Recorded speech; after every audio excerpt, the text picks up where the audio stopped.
Good evening and welcome to week 15 of Plaguespeare and Company. Tonight we are pleased to bring you one of Shakespeare's more well-known comedies, Much Ado About Nothing.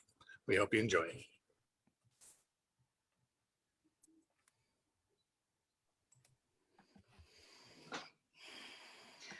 I learn in this letter that Don Pedro Verges comes this night to Messina. He was very near by this. He was not 3 leagues off when I left him. How many gentlemen have you lost in this action?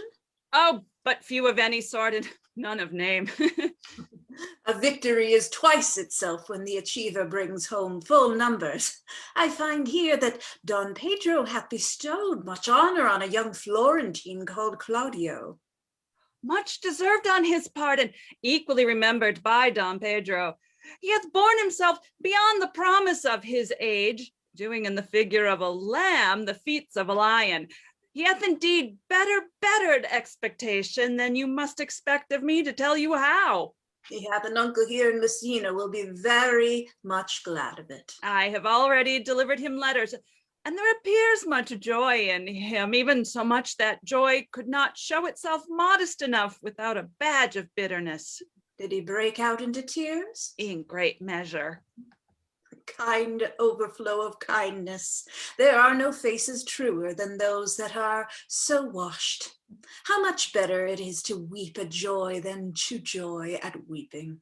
I pray you, is Signor Tanto returned from the wars or no? I know none of that name, lady. There was none such in the army of any sort. What is he that you ask for, niece? My cousin means Signor Benedick of Padua. Oh, he's returned and as pleasant as ever he was. Mm-hmm. He set up his bills here in Messina and challenged Cupid at the flight. And my uncle's fool, reading the challenge, subscribed for Cupid and challenged him at the Burbolt. I pray you, how many hath he killed and eaten in these wars? But how many hath he killed? For indeed I promise to eat all of his killing. Faith, niece, you tax Signor Benedick too much. But he'll be meet with you, I doubt it not. He hath done good service, lady, in these wars. You must have you had musty victual, and he hath helped to eat it. He is a very valiant trencherman. He hath an excellent stomach. And a good soldier too, lady. And a good soldier to a lady. But what is he to a lord? A lord to a lord. A man to a man, stuffed with all honorable virtues. It is so indeed. He is no less than a stuffed man. But for the stuffing, well, we are all mortal. You must not, sir, mistake my niece. There is a kind of merry war betwixt Signor Benedick and her. They never meet, but there is a skirmish of wit between them. Alas, he gets nothing by that. In our last conflict, 4 of his 5 wits went halting off, and now is the whole man governed with 1, so that if he have wit enough to keep himself warm, let him bear it for a difference between himself and his horse, for it is all the wealth that he hath left to be known a reasonable creature. Who is his companion now? He hath every month a new sworn brother. Is't possible? Oh, it very easily possible. He wears his faith, but as the fashion of his hat, it ever changes with the next block. I see, lady, the gentleman is not in your books. No, and he were, I would burn my study. But I pray you, who is his companion? Is there no young square now that will make a voyage with him to the devil? He is most in company of the right noble Claudio. Oh, Lord, he will hang upon him like a disease. He is sooner caught than the pestilence, and the taker runs presently mad. God help the noble Claudio. If he had caught the Benedick, it will cost him £1,000 ere he be cured. I will hold friends with you, lady. Do, good friend. You will never run mad, niece. No, not till a hot January. Oh, Don Pedro has approached. Good Signor Leonato, are you come to meet your trouble? The fashion of the world is to avoid cost, and you encounter it. Never came trouble to my house in the likeness of your grace. For trouble being gone, comfort should remain. But when you depart from me, sorrow abides, and happiness takes his leave. You embrace your charge too willingly. I think this is your daughter. Her mother hath many times told me so. Were you in doubt, sir, that you asked her? Signor Benedick, no, for then were you a child. You have it full, Benedick. We may guess what you are, being a man. Truly, the lady fathers herself. Be happy, lady, for you are like an honorable father. Well, if Signor Leonato be your father, she would not have his head on her shoulders, for all Messina is like him as she is. I wonder that you will still be talking, Signor Benedick. Nobody marks you. What, my dear Lady Disdain? Are you yet living? Is it possible Disdain should die while she hath such meat food to feed it as Signor Benedick? Courtesy itself must convert to disdain if you come in her presence. Oh, then is courtesy a turncoat.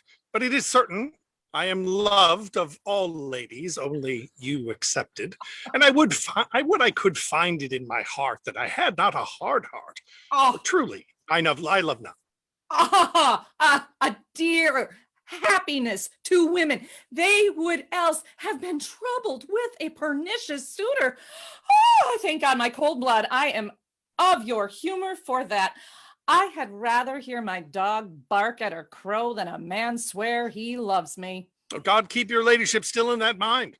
So some gentleman or other shall scape a predestinate scratched face. Scratching could not make it worse, and 'twere such a face as yours were. Oh, well, you are a rare parrot teacher. Oh, a bird of my tongue is better than a beast of yours. Oh, I would my horse had the speed of your tongue and so good a continuer. But keep your way in God's name, I have done.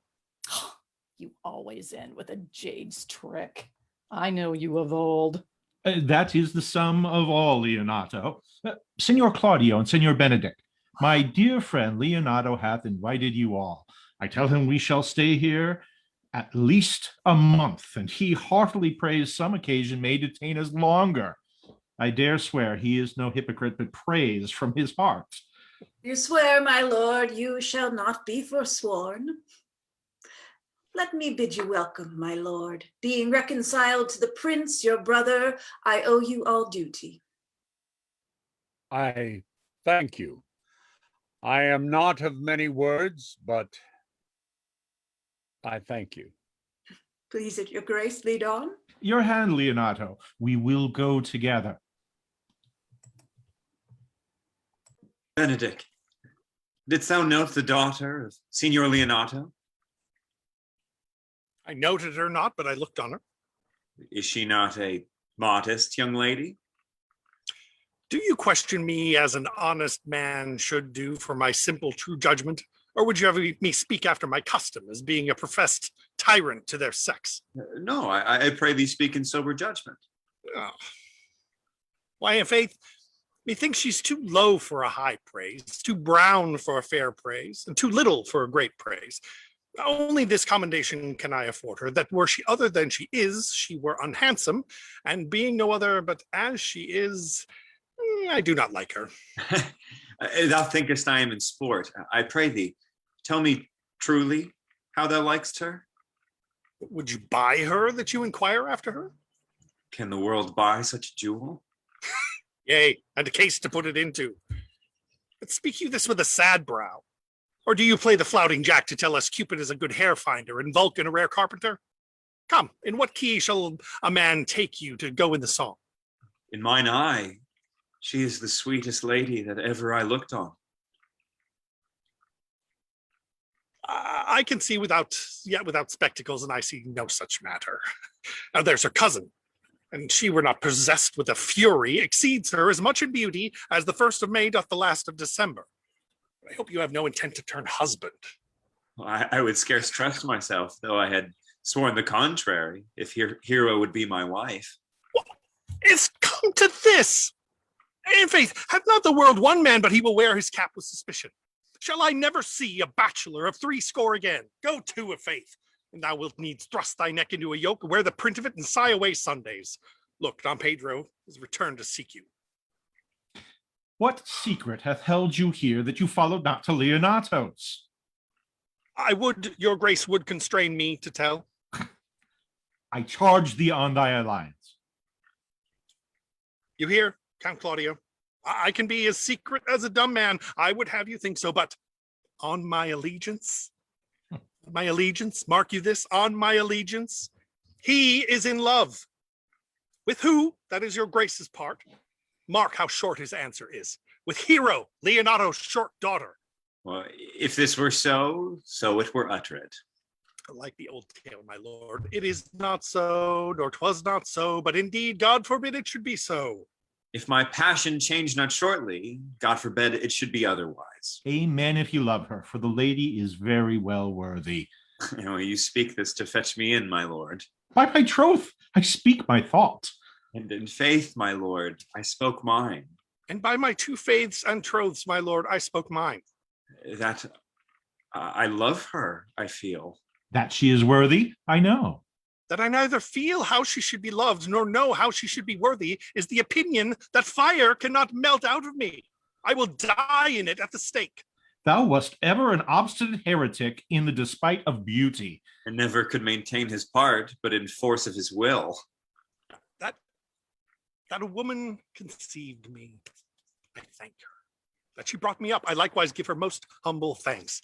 But that I will have a recheat winded in my forehead, or hang my bugle in an invisible baldric, all women shall pardon me, because I will not do them the wrong to mistrust any. I will do myself the right to trust none.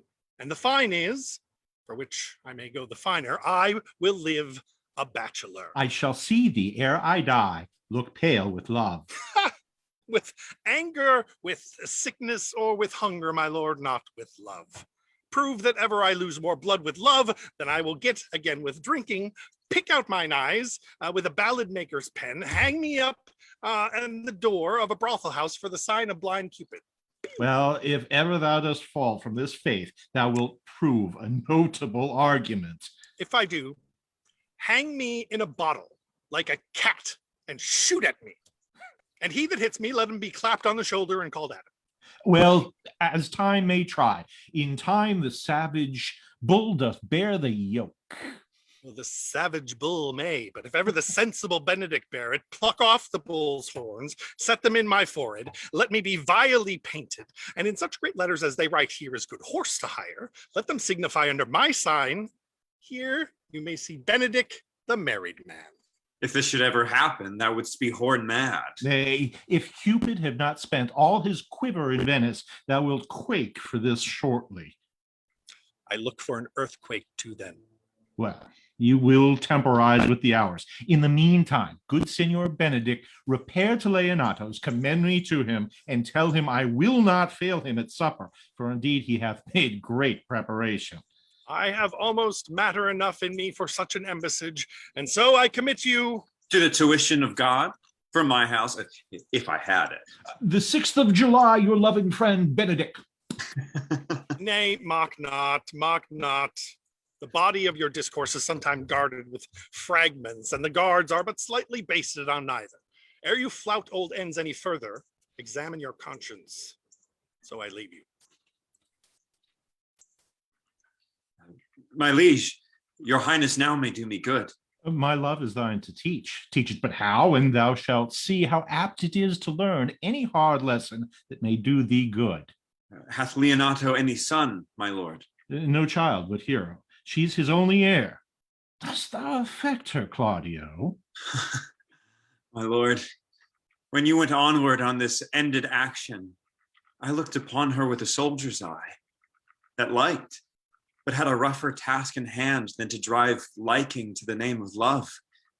But now I am returned, and that war thoughts have left their places vacant, and in their rooms comes thronging soft and delicate desires, all prompting me how fair young Hero is, saying I liked her ere I went to wars. Thou wilt be like a lover presently, and tire the hearer with the book of words. If thou dost love, fair hero, cherish it, and I will break with her and with her father, and thou shalt have her.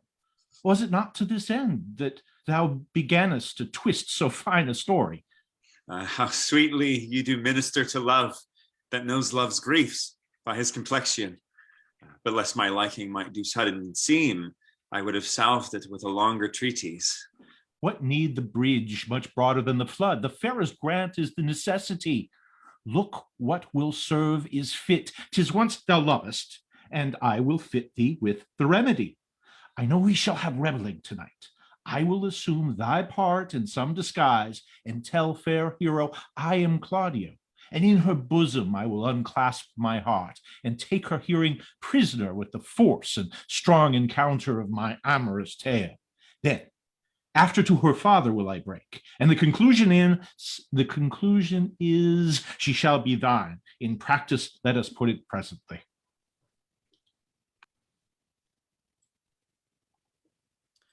How now, brother? Where is my cousin, your son? Hath he provided this music? He is very busy about it, but brother, I can tell you strange news that you yet dreamt not of. Are they good? As the event stamps them, but they have a good cover and they show well outward. The prince and Count Claudio walking in thick pleached alley in mine orchard were thus much overheard by a man of mine. The prince discovered to Claudio that he'd loved my niece, your daughter, and meant to acknowledge it this night in a dance. And if he found her accordant, he meant to take the present time by the top and instantly break you of it. Hath the fellow any wit that told you this? Good sharp fellow. I will send for him and question him yourself. No, we'll hold it as a dream till it appear itself, but I will acquaint my daughter with all, that she may be better prepared for an answer, if peradventure this be true. Go you and tell her of it. Cousins, you know what you have to do. Oh, I cry you mercy, friend. Go you with me, and I will use your skill. Good cousin, have a care this busy time.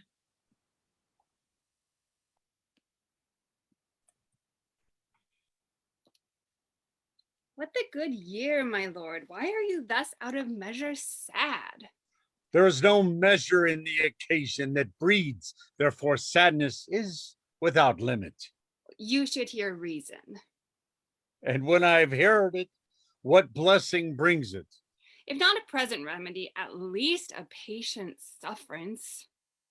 I wonder that thou, being as thou sayest thou art, born under Saturn, goest about to apply a moral medicine to a mortifying mischief. I cannot hide what I am. I must be sad when I have cause, and smile at no man's jests, eat when I have stomach, and wait for no man's leisure, sleep when I am drowsy, and tend to no man's business, laugh when I am merry, and claw no man in his humor. Yea, but you must not make the full show of this till you may do it without controlment.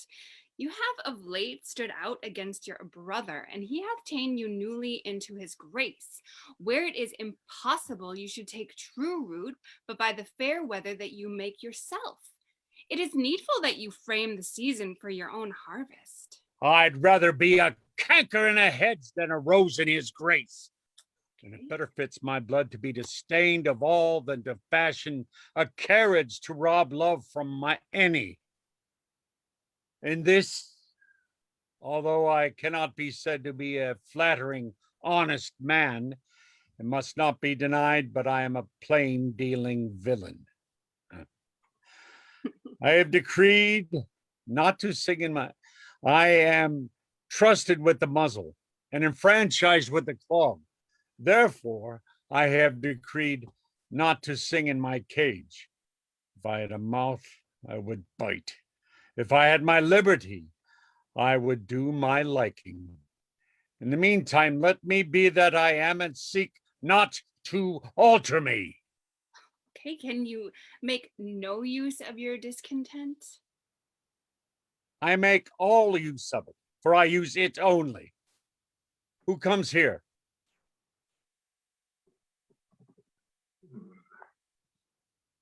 Borachio, what news? I came yonder from a great supper. The prince, your brother, is royally entertained by Leonato, and I can give you intelligence of an intended marriage. Will it serve for any model to build mischief on? What is he for a fool that betroths himself to unquietness? Mary, it is your brother's right hand. Who, the most exquisite Claudio? Even he. A proper squire. And who? Which way looks he? Mary, one Hero, the daughter and heir of Leonato. A very forward march chick. Mm. How came he to this? Being entertained for a perfumer, as I was smoking a musty room, comes me the prince and Claudio, hand in hand in sad conference. I whipped me behind the arras, and there heard it agreed upon that the prince should woo Hero for himself, and having obtained her, give her to Count Claudio. Come, let us thither. This may prove food to my displeasure. That young startup hath all the glory of my overthrow. If I can cross him any way, I bless myself every way. You are both sure it will assist me? To the death, my lord. Let us to the great supper. There cheers the greater that I am subdued. Would the cook were in my mind. Shall we go prove what's to be done? Will wait upon your lordship.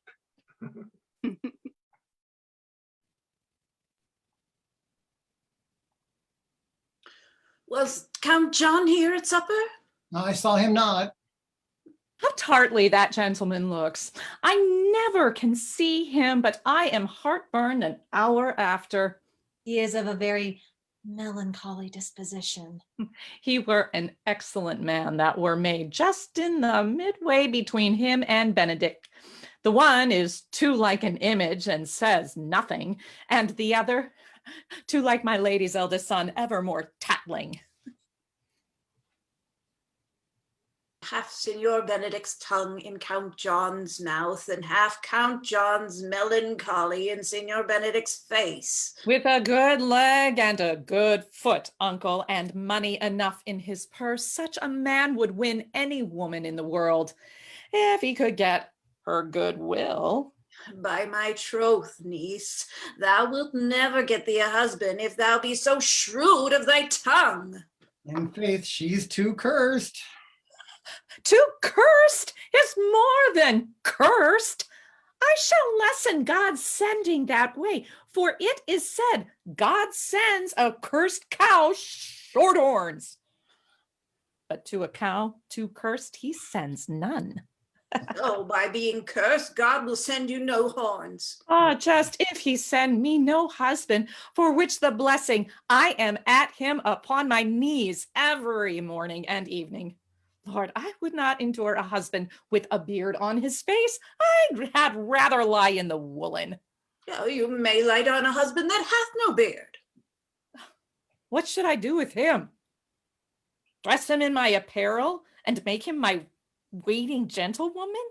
He that hath a beard is more than a youth, and he that hath no beard is less than a man. And he that is more than a youth is not for me, and he that is less than a man, I am not for him. Therefore, I will even take 6 pence in earnest of the beard, and lead his apes into hell. Well, then go you into hell.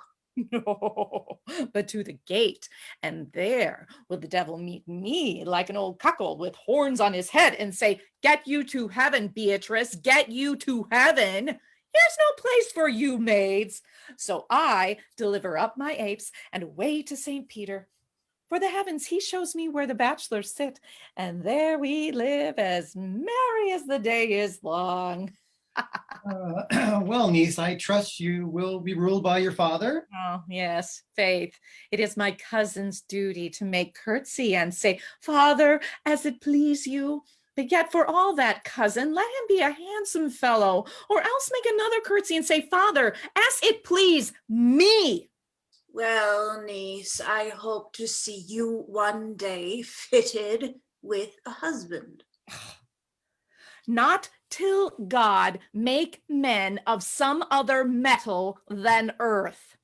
Would it not grieve a woman to be overmastered with a piece of valiant dust? To make an account of her life to a clod of a wayward marl? No, uncle, I'll none. Ah, Adam's sons are my brethren, and truly I hold it a sin to match in my kindred. Daughter, remember what I told you. If the prince do solicit you in that kind, you know your answer.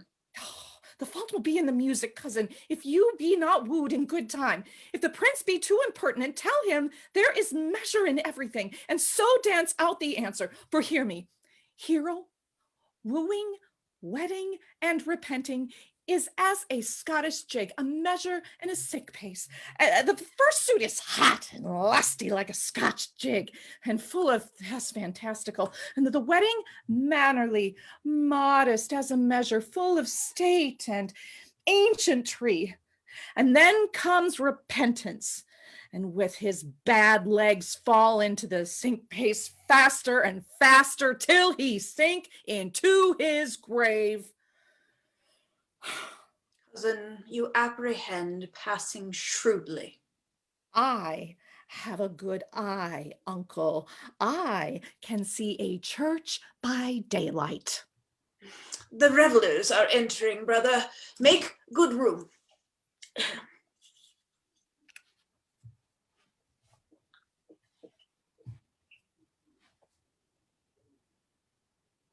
Lady, will you walk about with your friend? So you walk softly and look sweetly and say nothing. I am yours for the walk, and especially when I walk away. With me in your company. I may say so when I please. And when please you to say so? When I like your favor. For God defend the look should be like the case. My visor is Philemon's roof. Within the house is Jove. Why then your visor should be thatched. Speak low if you speak of love.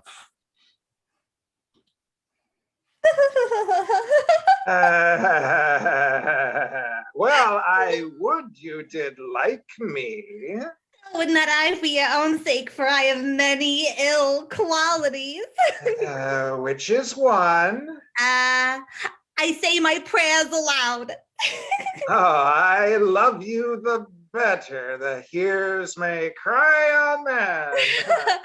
God match me with a good dancer. Amen. And God keep him out of my sight when the dance is done. Answer, clerk. Shh, no more words. The clerk is answered. I know you well enough. You are Signor Antonio. At a word, I am not. Oh, I know you are by the wagging of your head. I tell you true, I counterfeit him. You could never do him so ill will unless you are the very man. Here's up his dry hand, up and down. Oh, you are he, you are he. At a word, I am not. Come, do you think I do not know who you are by your excellent wit? Can virtue hide itself? Go you, mum, you are he, graces will appear. There's the end. Will you not tell me who told you so? No, you shall pardon me. Nor will you not tell me who you are? Not now. That I was disdainful, and that I had my good wit out of the 100 merry tales. Well, this was Signor Benedick that said so. What's he? I am sure you know him well enough. Not I, believe me. Did he never make you laugh? I pray you, what is he? Why, he is the prince's jester, a very dull fool. Only his gift is in devising impossible slanders. None but libertines delight in him, and the commendation is not in his wit, but in his villainy. For he both pleases men, and angers them, and then they laugh at him and beat him. Oh, I am sure he is in the fleet. I would he had boarded me. When I know the gentleman, I'll tell him what you say. Do, but he'll but break a comparison or two on me, which peradventure not marked or not laughed at, strikes him into melancholy. And then there's a partridge wing saved, for the fool will eat no supper that night. We must follow the leaders. In every good thing. Nay, if they lend to any ill, I will leave them at the next turning.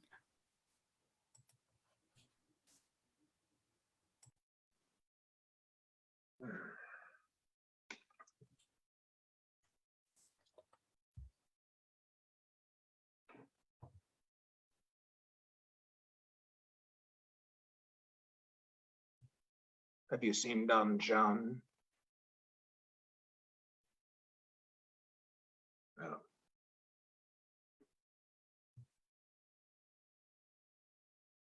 Ah.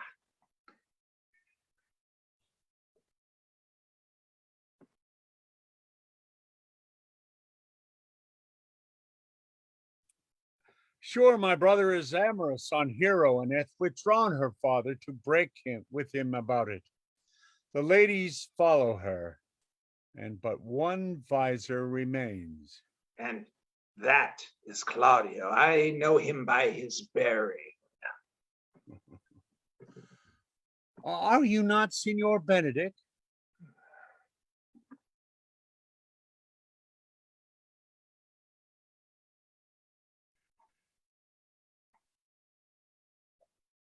You know me well. I am he. Signor, you are very near my brother in love. He is enamored on Hero. I pray you dissuade him from her. She is no equal for his birth. You may do the part of an honest man in it. How know you he loves her? I heard him swear his affection. Oh, so did I too, and he swore he would marry her tonight. Come, let us to the banquet.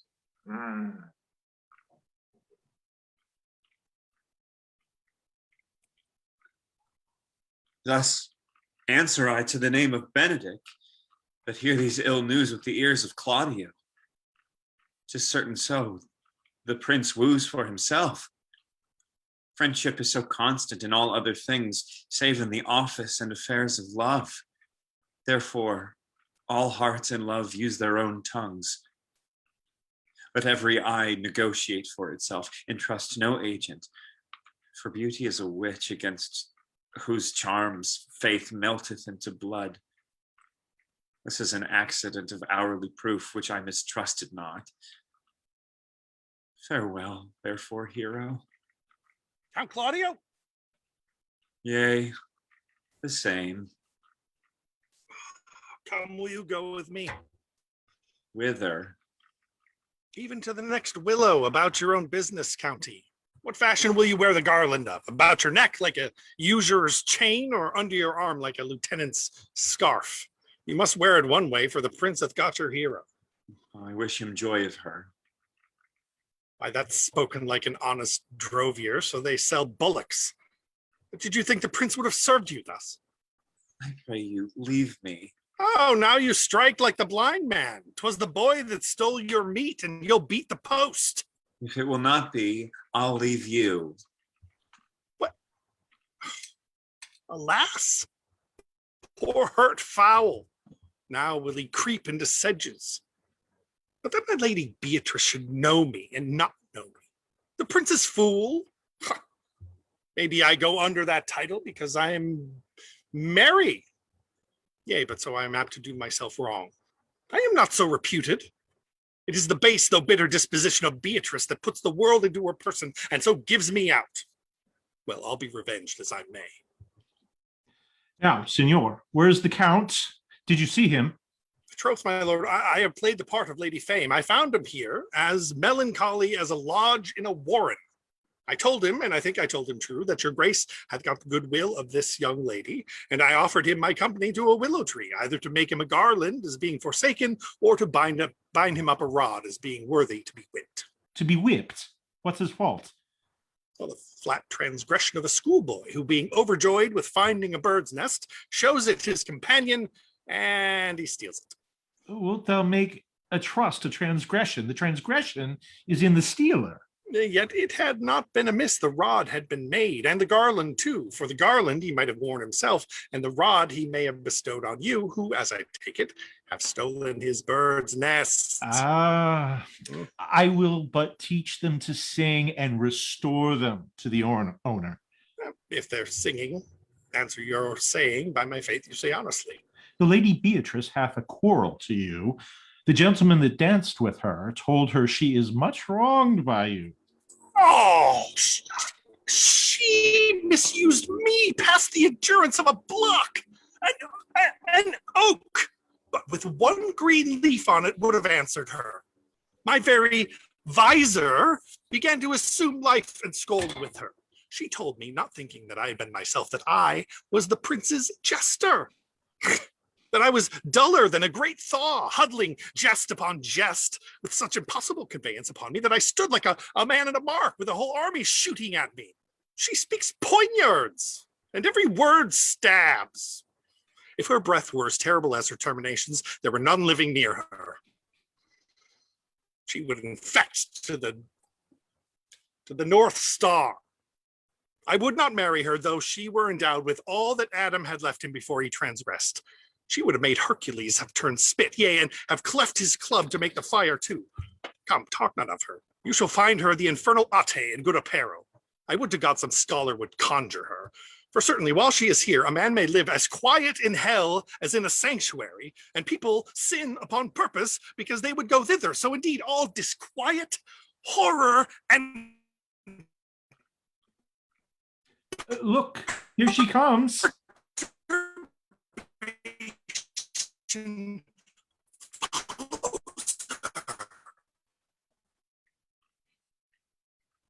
Oh, advised to send me on. I will fetch you a toothpicker now from the furthest inch of Asia. Bring you the length of Prester John's foot, fetch you a hair off the great Cham's beard, do you any embassage to the pygmies rather than hold 3 words conference with this harpy.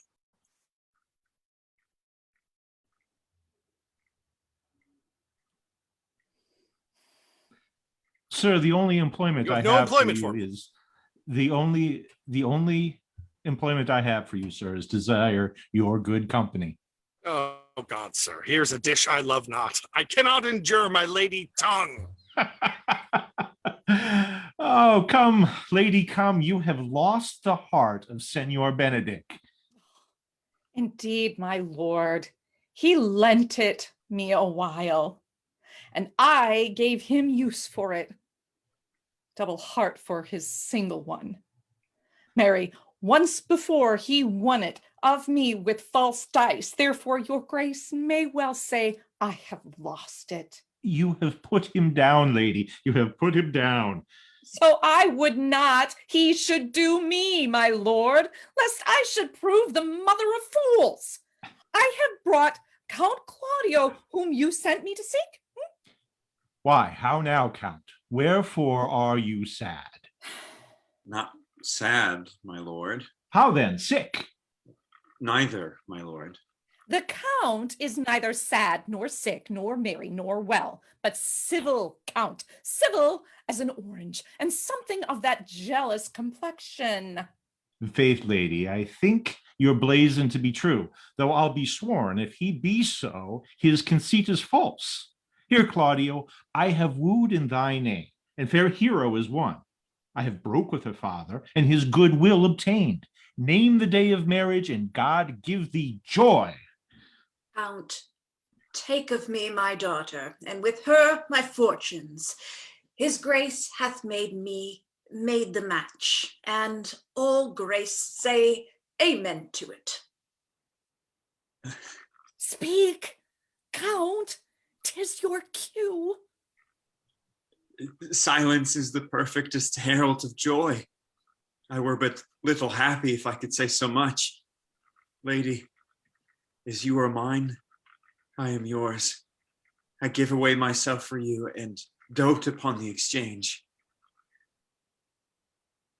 Speak, cousin, or if you cannot, stop up his mouth with a kiss, and let him not speak neither. In faith, lady, you have a merry heart. Oh, yea, my lord, I thank it. Poor fool. He keeps on the windy side of care. My cousin tells him in his ear that he is in her heart. And so she doth, cousin. Oh, good Lord, for alliance. Oh, thus goes everyone to the world but I, and I am sunburnt. I may sit in a corner and cry, hey ho, for a husband. Lady Beatrice, I will get you one. Oh, I would rather have one of your father's getting. Hath your grace ne'er a brother like you? Your father got excellent husbands, if a maid could come by them. Will you have me, lady? Oh, no, my lord, unless I might have another for working days. Your grace is too costly to wear every day. But I beseech your grace, pardon me. I was born to speak all mirth and no matter. Your silence most offends me, and to be merry best becomes you. For out a question, you were born in a merry hour. Oh, no. Sure, my lord, my mother cried. But then there was a star danced, and under that I was born. Cousins, God give you joy.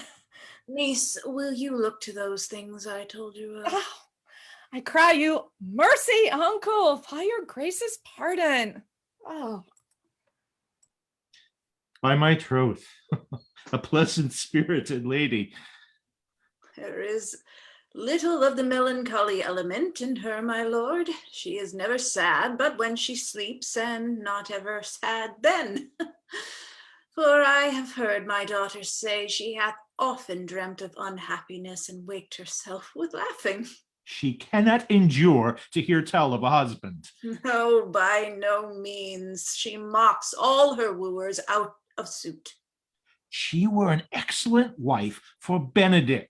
Oh, Lord, my lord, if they were but a week married, they would talk themselves mad. County Claudio, when mean you to go to church? Tomorrow, my lord. Time goes on crutches till love have all its rights. Not till Monday, my dear son, which is hence just a 7 night and a time too brief to have all things answer my mind. Come, you shake the head at so long a breathing, but I warrant thee, Claudio, the time shall not go dully by us. I will, in the interim, undertake one of Hercules' labors, which is to bring Senor Benedick and the Lady Beatrice into a mountain of affection, the one for the other. I would fain have it a match, and I doubt not but to fashion it, if you three will but minister such assistance as I shall give you direction. My lord, I am for you, though it costs me 10 nights' watchings. And I, my lord. And you too, gentle hero? I will do any modest office, my lord, to help my cousin to a good husband. And Benedick is not the unhopefulest husband that I know. Thus far I can praise him. He is of a noble strain, of approved valor, and confirmed honesty. I will teach you how to humor your cousin, that she shall fall in love with Benedick, and I, with your two helps, will so practice on Benedick that, in despite of his quick wit and his queasy stomach, he shall fall in love with Beatrice. If we can do this, Cupid is no longer an archer. His glory shall be ours, for we are the only love gods. Go in with me, and I will tell you my drift.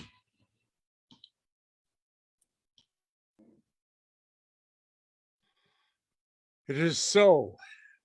The Count Claudio shall marry the daughter of Leonato. Yea, my lord, but I can cross it. Any bar, any cross, any impediment will be mentionable to me. I am sick and displeasure to him. And whatsoever comes to thwart his affection ranges evenly with mine. How canst thou cross this marriage? Not honestly, my lord, but so covertly that no dishonesty shall appear in me. Show me briefly how. I think I told your lordship a year since how much I am in favor of Margaret, the waiting a gentlewoman to hero. I remember. I can, at any unseasonable instant of the night, appoint her to look out at her lady's chamber window. What life is in that to be the death of this marriage? The poison of that lies in you to temper. Go you to the prince your brother, spare not to tell him that he hath wronged his honor in marrying the renowned Claudio, whose estimation do you mightily hold up, to a contaminated, stale such a one as Hero. What proof shall I make of that? Proof enough to misuse the prince, to vex Claudio, to undo Hero, and kill Leonato. Look you for any other issue? Only to despite them, I will endeavor anything. Go then. Find me a meet hour to draw Don Pedro and the Count Claudio alone. Tell them that you know that Hero loves me. Intend a kind of zeal both to the prince and Claudio, as in love of your brother's honor, who hath made this match, and his friend's reputation, who is thus like to be cousin with the semblance of a maid, that you have discovered thus. They will scarcely believe this without trial. Offer them instances which shall bear no less likelihood than to see me at her chamber window, hear me call Margaret Hero, and hear Margaret term me Claudio, and bring them to see this the very night before the intended wedding. For in the meantime, I will so fashion the matter that Hero shall be absent, and there shall appear such seeming truth of Hero's disloyalty, that jealousy shall be called assurance, and all the preparation o'erthrown. Grow this to what adverse issue it can, I will put it in practice. Be cunning in the work in this, and thy fee is 1,000 ducats. Be you constant in the accusation, and my cunning shall not shame me. I will presently go to learn the day of marriage.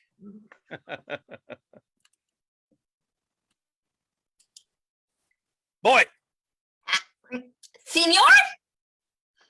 In my chamber window lies a book. Bring it hither to me in the orchard. But I'm here already, sir. I know that, but I would have thee hence and back again.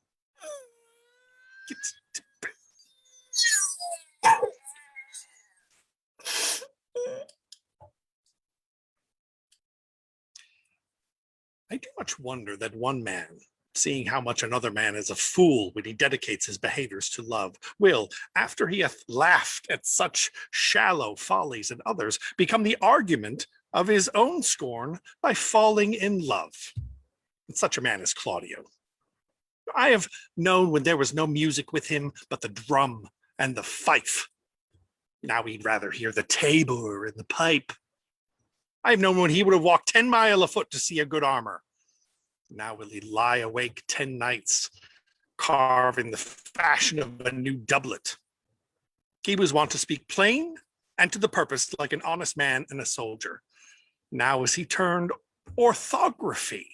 His words are a very fantastical banquet, just so many strange dishes. May I be so converted and see with these eyes? I cannot tell. I think not. I'll not be sworn, but love may transform me into an oyster, but I'll take my oath on it. Till he have made an oyster of me, he shall never make me such a fool. Now, one woman is fair, yet I am well. Another is wise, yet I am well. Another virtuous, yet I am well. But till all graces be in one woman shall not come in my grace. Rich she shall be, that's certain. Wise, or I'll none.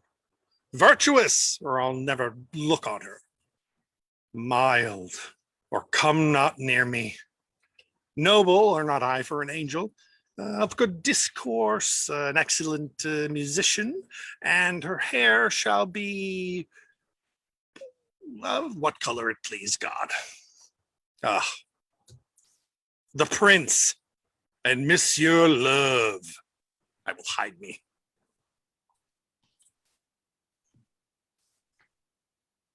Come, shall we hear this music? Yea, my good lord. How still the evening is, as hushed on purpose to the grace of harmony. See you where Benedick hath hid himself. Very well, my lord. The music ended, will fit the hit fox with a pennyworth. Come, Balthasar, we'll hear that song again.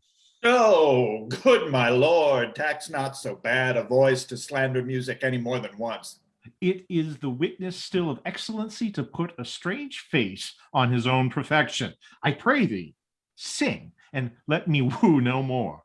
Because you talk of wooing, I will sing. Since many a wooer doth commence his suit to her he thinks not worthy, yet he woos, yet will he swear he loves. Nay, pray thee, come. Or if thou wilt hold longer argument, do it in notes. Note this before my notes. There's not a note of mine that's worth the noting. Why, these are very crotchets that he speaks. Notes, forsooth, and nothing. Now, divine air, now is his soul ravished. Is it not strange that sheep's guts should ail souls out of men's bodies? Well, a horn for my money when all's done. Sigh no more, ladies, sigh no more. Men were deceivers ever. 1 foot in sea and 1 on shore, to one thing constant never. Then sigh not so, but let them go, and be you blithe and bonny, converting all your sounds of woe into hey nani nani. Sing no more, did he sing no more of dumps so dull and heavy?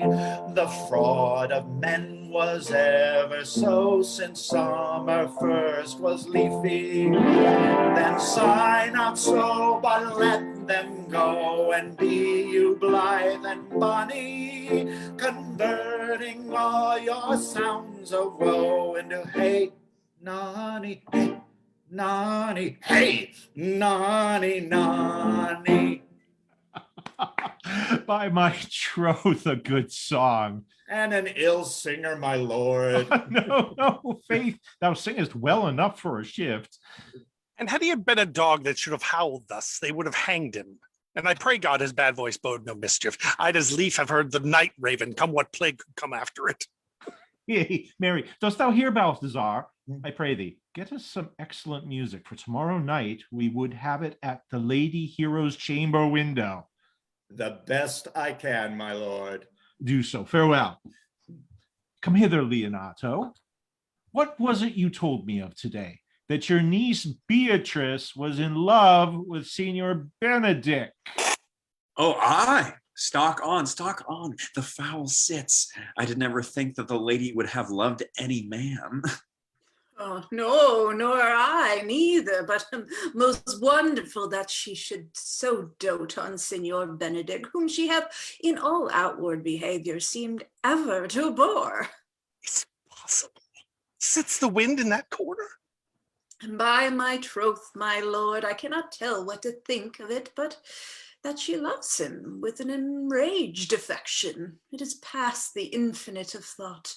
Maybe she doth but counterfeit. Faith, like enough. Oh God, counterfeit.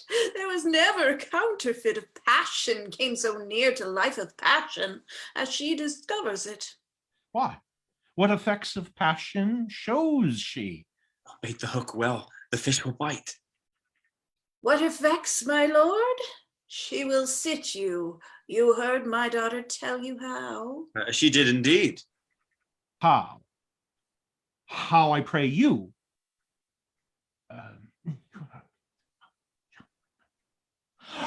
Oh, you amaze me! I would have thought her spirit had been invincible against all assaults of affection. I would have sworn it had, my lord, especially against Benedick. I should think this is a gull, but that Leonato speaks it. Knavery cannot sure hide himself in such reverence. He hath ta'en the infection. Hold it up. Hath she made her affection known to Benedick? Oh, no, and swears she never will. That's her torment. It is true indeed. So your daughter says, shall I, she says, that have so oft encountered him with scorn, write to him that I love him? This says she now when she is beginning to write to him, for she'll be up 20 times a night, and there will she sit in her smock till she have writ a sheet of paper. My daughter tells us all. Oh, now you talk of a sheet of paper. I remember a pretty jest your daughter told us of. Oh, when she had writ it and was reading it over, she found Benedick and Beatrice between the sheet. That. Oh, she tore the letter into 1,000 halfpence, railed at herself that she should be so immodest to write to one that she knew would flout her. I measure him, says she, by my own spirit, for I should flout him if he writ to me. Yea, though I love him, I should. Then, down upon her knees she falls, weeps, sobs, beats her heart, tears her hair, prays, curses. Oh, sweet Benedick, God give me patience. Indeed, my daughter says so, and the ecstasy hath so much overborne her that my daughter is sometime afeared she will do a desperate outrage to herself. It is very true. It were good that Benedick knew of it by some other, if she will not discover it. Oh, to what end? He would make but a sport of it, and torment the poor lady worse. And he should. It were an alms to hang him. She's an excellent, sweet lady, and out of all suspicion, she is virtuous. And she is exceeding wise. In everything but in loving Benedick. Oh, my lord, wisdom and blood combating in so tender a body. We have 10 proofs to 1 that blood hath the victory. I am sorry for her, as I have just cause, being her uncle and her guardian.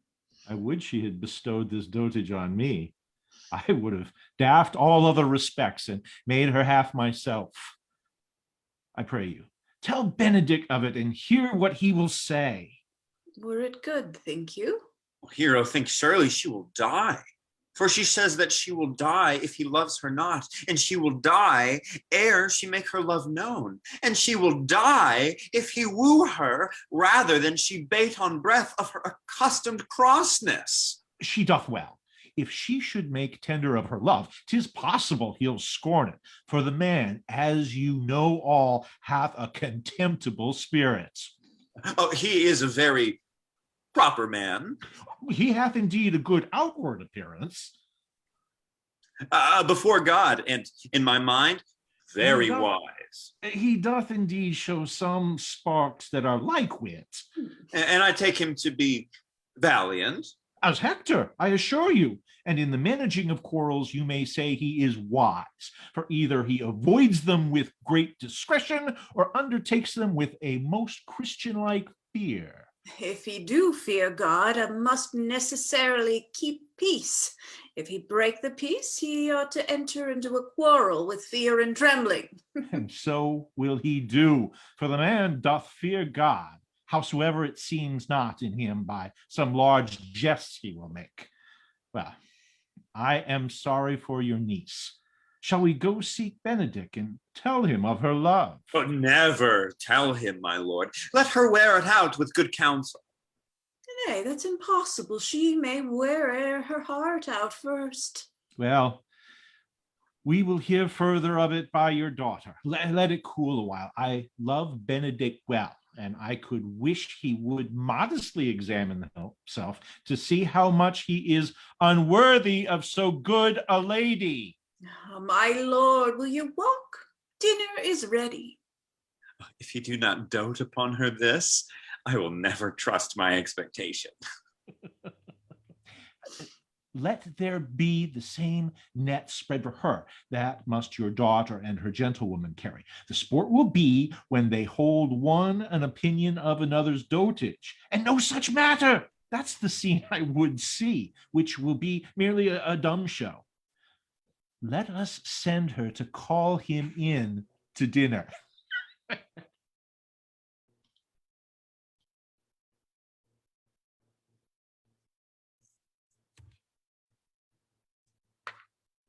This can be no trick. The conference was sadly born. They have the truth of this from Hero. They seem to pity the lady. It seems her affections have their full bent. Love me? Why? It must be requited.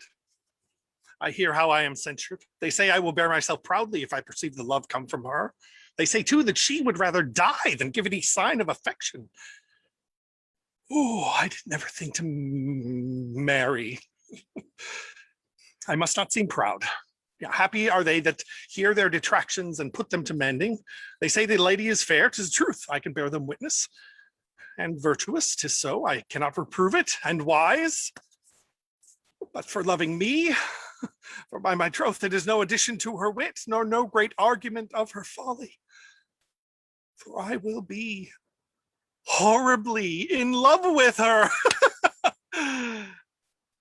Oh, I may chance have some odd quirks and remnants of wit broken upon me because I have railed so long against marriage.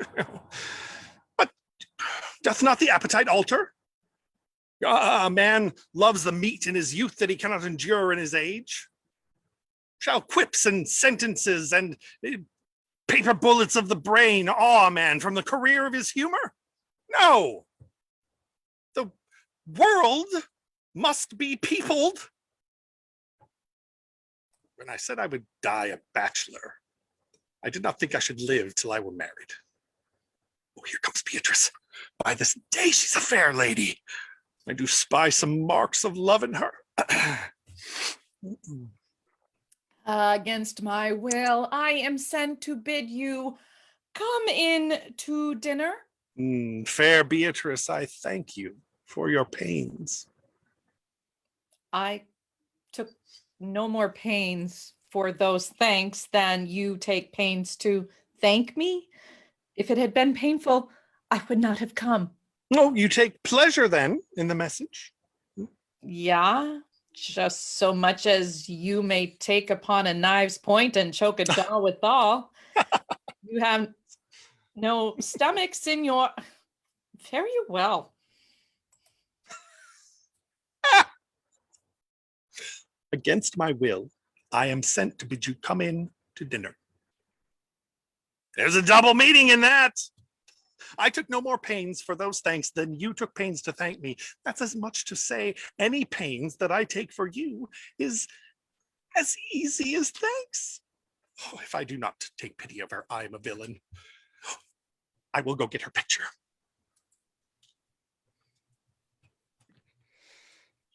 Good Margaret, run thee to the parlor. There shalt thou find my cousin Beatrice proposing with the prince and Claudio. Whisper her ear and tell her I and Ursula walk in the orchard, and our whole discourse is all of her.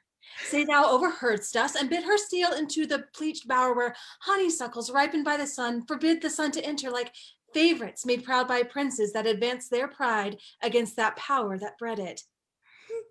There will she hide her to listen our propose. This is thy office. Bear thee well in it, and leave us alone. I'll make her come, I warrant you, presently. Now, Ursula, when Beatrice doth come, as we do trace this alley up and down, our talk must only be of Benedick. When I do name him, let it be thy part to praise him more than ever man did merit. My talk to thee must be how Benedick is sick in love with Beatrice. Of this matter is little Cupid's crafty arrow made that only wounds by hearsay. Oh. Now begin, for look where Beatrice like a lapwing runs close by the ground to hear our conference. Ooh, the pleasance was angling to see the fish cut her with golden oars of the silver stream and greedily devour the treacherous bait. Oh, so we angle for Beatrice, who even now is couched by the woodbine of coverture. Fear you not my part in the dialogue. Then go we near her, that her ear may lose nothing of the false sweet base that we lay for it. No, truly, Ursula, she's too disdainful. I know her spirits are as coy and wild as haggards of the rock. But are you sure that Benedick loves Beatrice so entirely? So says the prince and my no-trothed lord. And did they bid you tell her of it, madame? They did entreat me to acquaint her of it, but I persuaded them, if they loved Benedick, to wish him wrestle with affection and never let Beatrice know of it. Why did you so? Does not the gentleman deserve as full fortunate a bed as ever Beatrice shall couch upon? Oh, God of love, I know he doth deserve as many as may be yielded to a man, but nature never framed a woman's heart of prouder stuff than that of Beatrice. Disdain and scorn right sparkling in her eyes, misprizing what they look on, and her wit values itself so highly that to her all matter else seems weak. She cannot love, nor take no sheep, nor project of affection. She is so self-endeared. Sure, I think so. And therefore, certainly it were not good she knew of his love, lest she'd make sport of it. Why, you speak truth. I never yet saw a man how wise, how noble, young, how rarely featured, but she would spell him backward.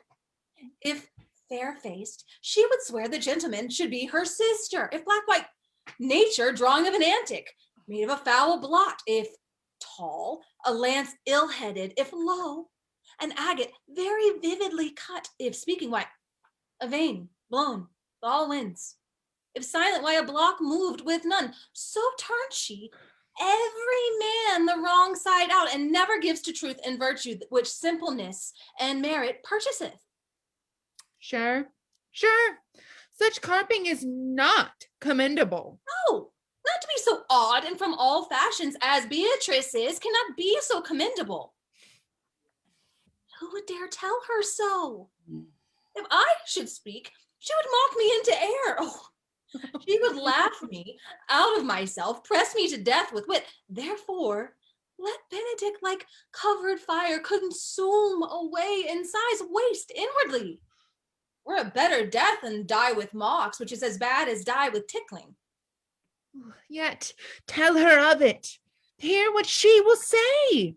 No, rather I will go to Benedick and counsel him to fight against his passion. And truly, I'll devise some honest slanders to stain my cousin with. One doth not know how much an ill word may empoison liking. Oh, do not your cousin such wrong. She cannot be so much without true judgment. Having so swift and excellent wit is a prize to have, as to refuse such a rare gentleman as Signor Benedict. Oh, he is the only man of Italy. Oh, Mm. always expecting my dear Claudio. I pray you not be angry with me, madam. Speaking my fancy. Signor Benedict for shape, for bearing, argument, and valor goes foremost in report throughout Italy. Oh, indeed, he hath an excellent good name. His Excellence did earn it ere he had it. When are you married, madam? Why, every day, tomorrow. Oh, come, go in. I'll show thee some attires and have thy counsel, which is the best to furnish with me tomorrow. She's limed, I warrant you. We have caught her, madam. If it proves so, then loving goes by haps. Some Cupid kills with arrows, some with traps.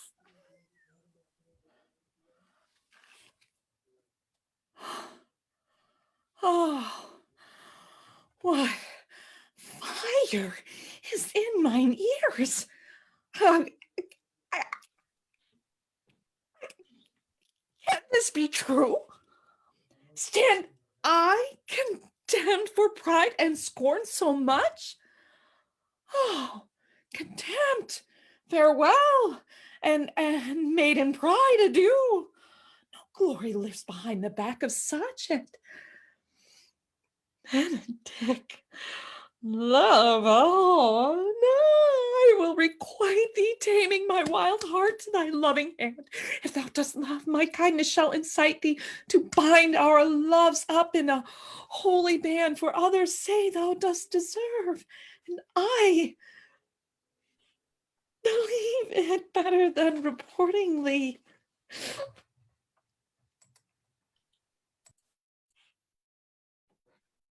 I do but stay till your marriage be consummate. Then go I towards Aragon. I'll bring you thither, my lord, if you vouchsafe.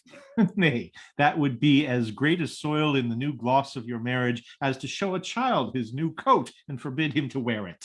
I will only be bold with Benedick for his company. For from the crown of his head to the sole of his foot, he is all mirth. He hath twice or thrice cut Cupid's bowstring, and the little hangmen dare not shoot at him. He hath a heart as sound as a bell, and his tongue is the clapper, for what his heart thinks, his tongue speaks. Gallants, I'm not as I have been. Who say I? Methinks you are sadder. I hope he be in love. Hang him, truant. There's no true drop of blood in him to be truly touched with love. If he be sad, he wants money. I have the toothache. Draw it. Hang it. Oh, you must hang it first and draw it afterwards. What? Sigh for a toothache? Where is but a humor or a worm? Well, everyone can master a grief, but he that has it. Yet say I, he is in love. There is no appearance of fancy in him, unless it be a fancy that he hath to strange disguises, as to be a Dutchman today, a Frenchman tomorrow, or in the shape of two countries at once, as a German from the waist downward, all slops, and a Spaniard from the hip upward, no doublets. Unless he have a fancy to this foolery, as it appears he hath, he is no fool for his fancy, as you would have it appear he is. Well, if he be not in love with some woman, there is no believing old signs. A brushes his hat a morning. What should that bode? Hath any man seen him at the barber's? No, but the barber's man hath seen with him, and the old ornament of his cheek hath already stuffed tennis balls. Indeed, he looks younger than he did by the loss of a beard. Nay, he rubs himself with civet. Can you smell him out by that? That's as much to say, the sweet youth's in love. The greatest note of it is in his melancholy. And when he was wont to wash his face? Yea, or to paint himself, for the which I hear what they say of him. Nay, but his jesting spirit, which is now crept into a lute string and now governed by the stops. Indeed, that tells a heavy tale for him. Conclude, he is in love. Nay, but I know who loves him. That one I know too. I warrant one that knows him not. Yes, and his ill conditions, in despite of all, dies for him. She shall be buried with her face upward. Yet is this no charm for the toothache? Old Signor, walk aside with me. I have studied 8 or 9 wise words to speak to you, which these hobby horses must not hear. For my life, to break with him about Beatrice. It is even so. Hero and Margaret have by this played their parts with Beatrice, and then 2 bears will not bite one another when they meet. My lord and brother, God save you. Good den, brother. If your leisure served, I would speak with you. In private? If it please you, yet Count Claudio may hear, for what I speak of concerns him. What's the matter? Means your lordship to be married tomorrow? You know he does. I know not that when he knows what I know. If there be any impediment, I pray you, discover it. You may think I love you not. Let that appear hereafter, and aim better at me, by that I now will manifest. For my brother, I think he holds you well, and in dearness of heart hath helped to effect your ensuing marriage. Surely, suit ill fit and labor ill bestowed. Why? What's the matter? I came hither to tell you, and circumstances shortened, for she has been too long a talking. The lady is disloyal. Who? Hero? Even she, Leonato's hero, your hero, every man's hero. Disloyal? The word is too good to paint her out her wickedness. I could say she were worse. Think you a worse title, and I will fit her to it. Wonder not till further warrant. Go but with me tonight. You shall see her chamber window entered, even the night before her wedding day. If you love her, then tomorrow wed her. But it would better fit your honor to change your mind. May this be so? I will not think it. If you dare not trust that you see, confess not that you know. If you will follow me, I will show you enough. And when you have seen more and heard more, proceed accordingly. If I see anything tonight, why I should not marry her. Tomorrow in the congregation where I should wed, there will I shame her. And as I wooed for thee to obtain her, I will join with thee to disgrace her.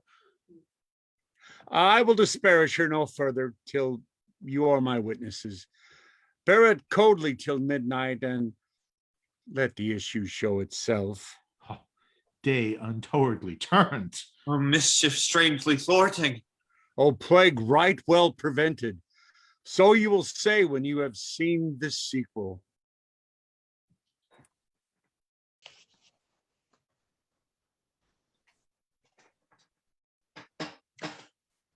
Are ye good men and true? Oh, yea, or else they were pretty, but they suffer salvation, body and soul. Nay, that were a punishment too good for them, if they should have any allegiance in them being chosen for the prince's watch. We'll give them their charge, neighbor Dogberry. First, who think ye to be the most desertless man to be constable? You take, sir, for George Sequel, for they can write and read. Come hither, neighbor Seco. God hath blessed you with a good name. To be a well-favored man is the gift of fortune, but to write and read comes by nature. About the which, Master Constable? You have? I knew it would be your answer. Well, for your favor, sir, why give God thanks and make no boast of it, and for your writing and reading, let that appear when there is no need of such vanity. You are thought here to be the most senseless and fit man for the constable of the watch. Therefore, bear you the lantern. This is your charge. You shall comprehend all vagrom men. You are to bid any man stand in the prince's name. If it will not stand. Why then take no note of him, but let him go. And presently call the rest of the watch together, and thank God you are rid of a knave. If he will not stand when he is bidden, he is none of the prince's subjects. True, and they are to meddle with none but the prince's subjects. You shall also make no noise in the streets, for the watch to babble and to talk is most tolerable and not to be endured. We will rather sleep than talk. We know what belongs to a watch. Why, you speak like an ancient and most quiet watchman, for I cannot see how sleeping should offend. Only have a care that your bills be not stolen. Well, you are to call at all the alehouses and bid those that are drunk get them to bed. How if they will not come?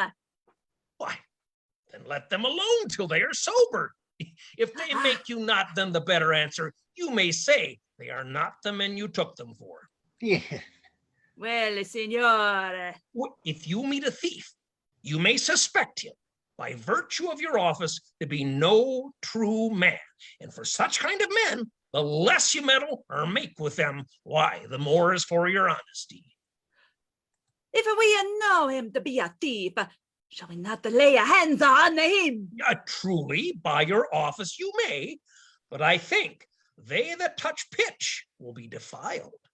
The most peaceable way for you, if you do take a thief, is to let him show himself what he is and steal out of your company.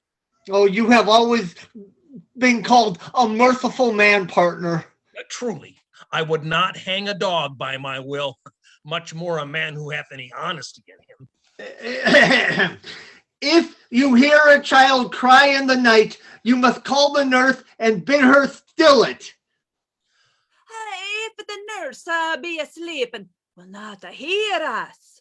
Why then depart in peace, and let the child wake her with crying. For the ewe that will not hear her lamb when it bays will never answer a calf when he bleats. Oh, 'tis very true. This is the end of the charge. You, constable, are to present the prince's own person. If you meet the prince in the night, you may stay him. Nay, by your lady, that I think I cannot. 5 shillings to 1 on it. With any man that knows the statutes, he may stay him. Marry, not without the prince be willing, for indeed the watch ought to offend no man, and it is an offense to stay a man against his will. By your lady, I think it is so. Aha. Well, masters, good night. And there be any matter of which chances, call up me. Keep your fellows' counsels and your own, and good night. Come, neighbor. Well, masters, we are here our charge. Let us go sit here upon the church bench till 2, and then all to bed. One word more, honest neighbors. I pray you, watch about Signor Leonato's door, for the wedding being there tomorrow, there is a great coil tonight. And you, be vigilant, I beseech you. What, Conrade? Peace, stir not. Conrade, I say. Here, man, I am at thy elbow. Mass, and my elbow itched. I thought there would be a scab follow. Well, I will owe thee an answer for that. And now forward with thy tale. Oh, stand thee close then under this penthouse, for drizzles rain, and I will, like a true drunkard, utter all to thee. Some trees and masters, yet to stand close. Therefore, know I have earned of Don John 1,000 ducats. Is it possible that any villainy should be so dear? Thou shouldst rather ask if it were possible any villainy should be so rich. For when rich villains have need of poor ones may make what price they will. I wonder at it. That shows thou art unconfirmed. Thou knowest that the fashion of a doublet or a hat or a cloak is nothing to a man. Yes, it is apparel. I mean the fashion. Yes, the fashion is the fashion. Tush, I may as well say it, the fool's the fool. But seest thou not what a deformed thief this fashion is? I know that deformed has been a vile thief for this 7 year. Goes up and down like a gentleman. I remember his name. Dost thou not hear somebody? No, 'twas the vein on the house. Seest thou not, I say, what a deformed thief this fashion is? How giddily turns about all the hot bloods between 14 and 5 and 30, sometimes fashioning them like Pharaoh's soldiers in the Ricci painting, sometimes like God Bell's priests in the old church window, sometime like the shaven Hercules in the smirched worm-eaten tapestry, where his codpiece seems as massy as his club. All this I see, and I see that the fashion wears out more apparel than the man. But art thou not thyself giddy with the fashion too, that thou hast shifted out of thy tale into telling me of the fashion? Not so neither. But know that I have tonight wooed Margaret, the lady hero's gentlewoman, by the name of Hero. She leans me out at her mistress's chamber window, bids me 1,000 times good night.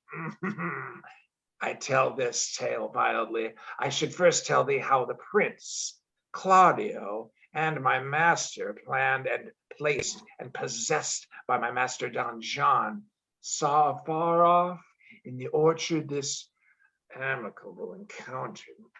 And thought they, Margaret, was Hero.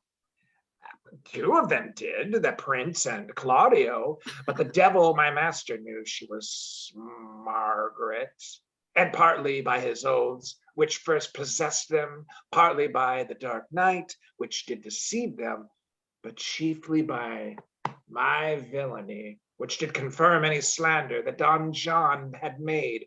Away went Claudio enraged. He swore he would meet her as he was appointed next morning at the temple, and there, before the whole congregation, shame her with what he saw or night, and send her home again without a husband. Hiya! We charge you in the prince's name, stand! The right, Master Constable. We have recovered the most dangerous piece of lechery that was ever known in the Commonwealth. And one deformed is one of them. I know him wears a look. Masters. You'll be made to bring the form forth, I warrant you. Masters. Never speak, we charge you. Let us obey you to go with us. We are like to prove a goodly commodity being taken up of these men's bills. Commodity in question, I warrant you. Come, we'll obey you.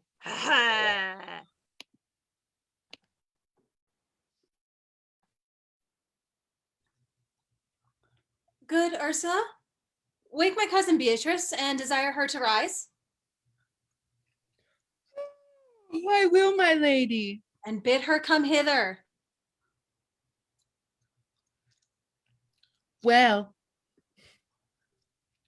Troth, I think your other rabatta were better. No, really, good Meg, I'll wear this. By my troth, not so good, and I warrant your cousin will say so. My cousin's a fool, and thou art another. I'll wear none but this. I like the new tie within excellently.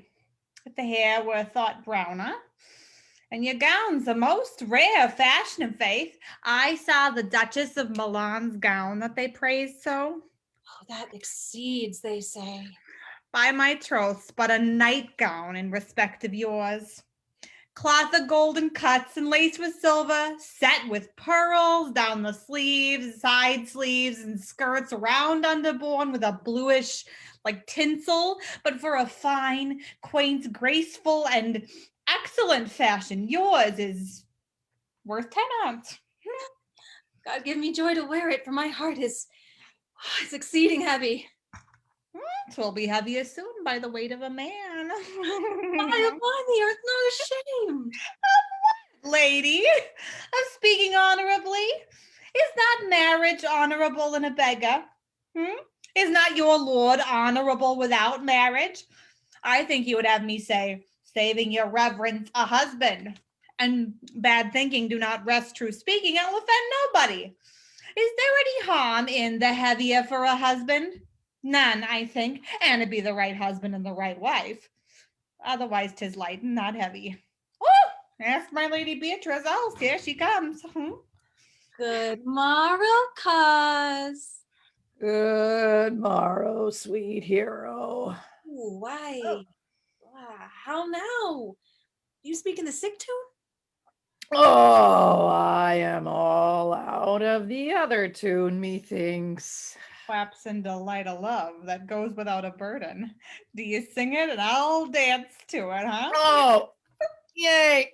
Light a love with your heels. Oh, then if your husband have stables enough, you'll see that he shall lack no barns. Oh, illegitimate construction. I scorn that with my heels. Oh, 'tis almost 5 o'clock. Cousin, 'tis time you were ready by my troth. I am exceedingly ill. Oh, A clock, a horse, or a husband? Oh, for the letter that begins them all H. Oh. Well, and you be not turned traitor. There's no more sailing by the star.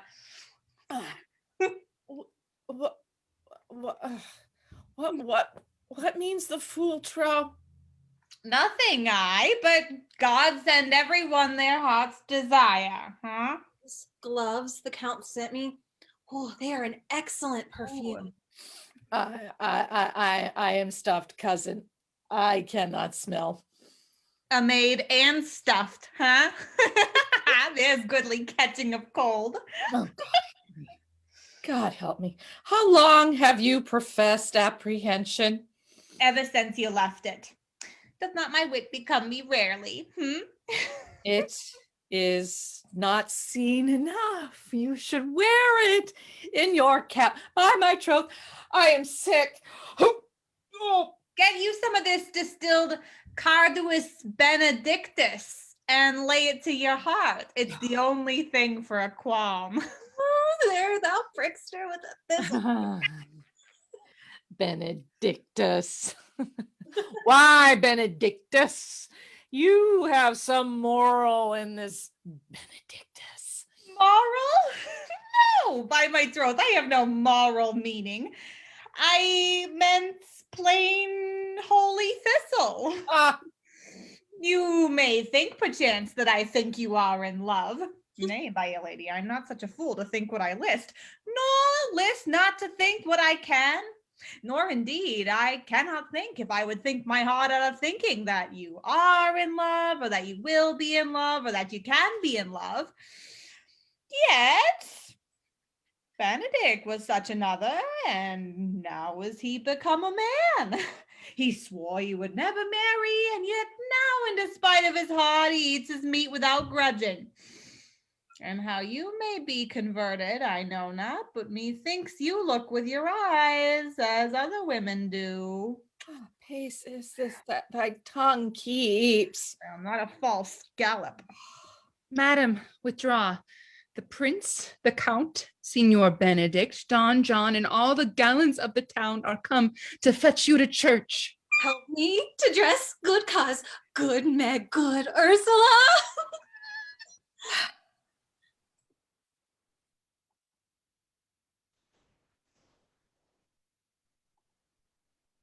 What would you with me, honest neighbor? Mary, sir, I would have some confidence with you that discerns you nearly. Brief, I pray you, for you see, it is a busy time with me. Mary, this it is, sir. Yes, in truth it is, sir. What is it, my good friends? A goodman Verges, sir, speaks a little off the matter. An old man, sir, and his wits, sir, not so blunt as God help I would desire they were, but in faith, honest as the skin between his brows. Yes, I thank God I am honest as any man living. That is an old man and no honester than I. Comparisons are odorous, palabrous, neighbor Verges. Yeah, okay. Neighbors, you are tedious. Oh, it pleases your worship to say so. But we are the poor duke's officers. But truly, for mine own part, if I were as tedious as a king, I could find in my heart to bestow it all of your worship. All thy tedious on me, huh? Yea, and 'twere 1,000 pound more than 'tis, for I hear as good exclamation on your worship as of any man in the city. And though I be but a poor man, I am glad to hear it. And so am I. I would fain know what you have to say. Mary, sir, our watch tonight, accepting your worship's presence, has ta'en a couple of errant knaves as any in Messina. A good old man, sir, he will be talking, as they say, when the age is in, the wit is out. God help us, it is a world to see. Well said in faith, neighbor Verges. Well, God's a good man, and 2 men ride of a horse, 1 must ride behind. An honest soul in faith, sir, by my troth he is, as ever broke bread. But God is to be worshipped. All men are not alike, alas, good neighbor. Indeed, neighbor, he comes too short of you. Gifts that God gives. I must leave you. 1 word, sir. Our watch, sir, have indeed comprehended 2 auspicious persons, and we would have them this morning examined before your worship. Take their examination yourself and bring it me. I am now in great haste, as it may appear unto you. It shall be suffigance. Drink some wine ere you go. Fare you well. My lord, they stay for you to give your daughter to her husband. Wait upon them. I am ready. Go, good partner, go get you to Francis Seacole. Bid him bring his pen and inkhorn to the jail. We are now to examination these men. And we must do it wisely. Oh, we will spare no wit, I warrant you. Here's that shall drive some of them to a non-come. Only get the learned writer to set down our excommunication and meet me at the jail.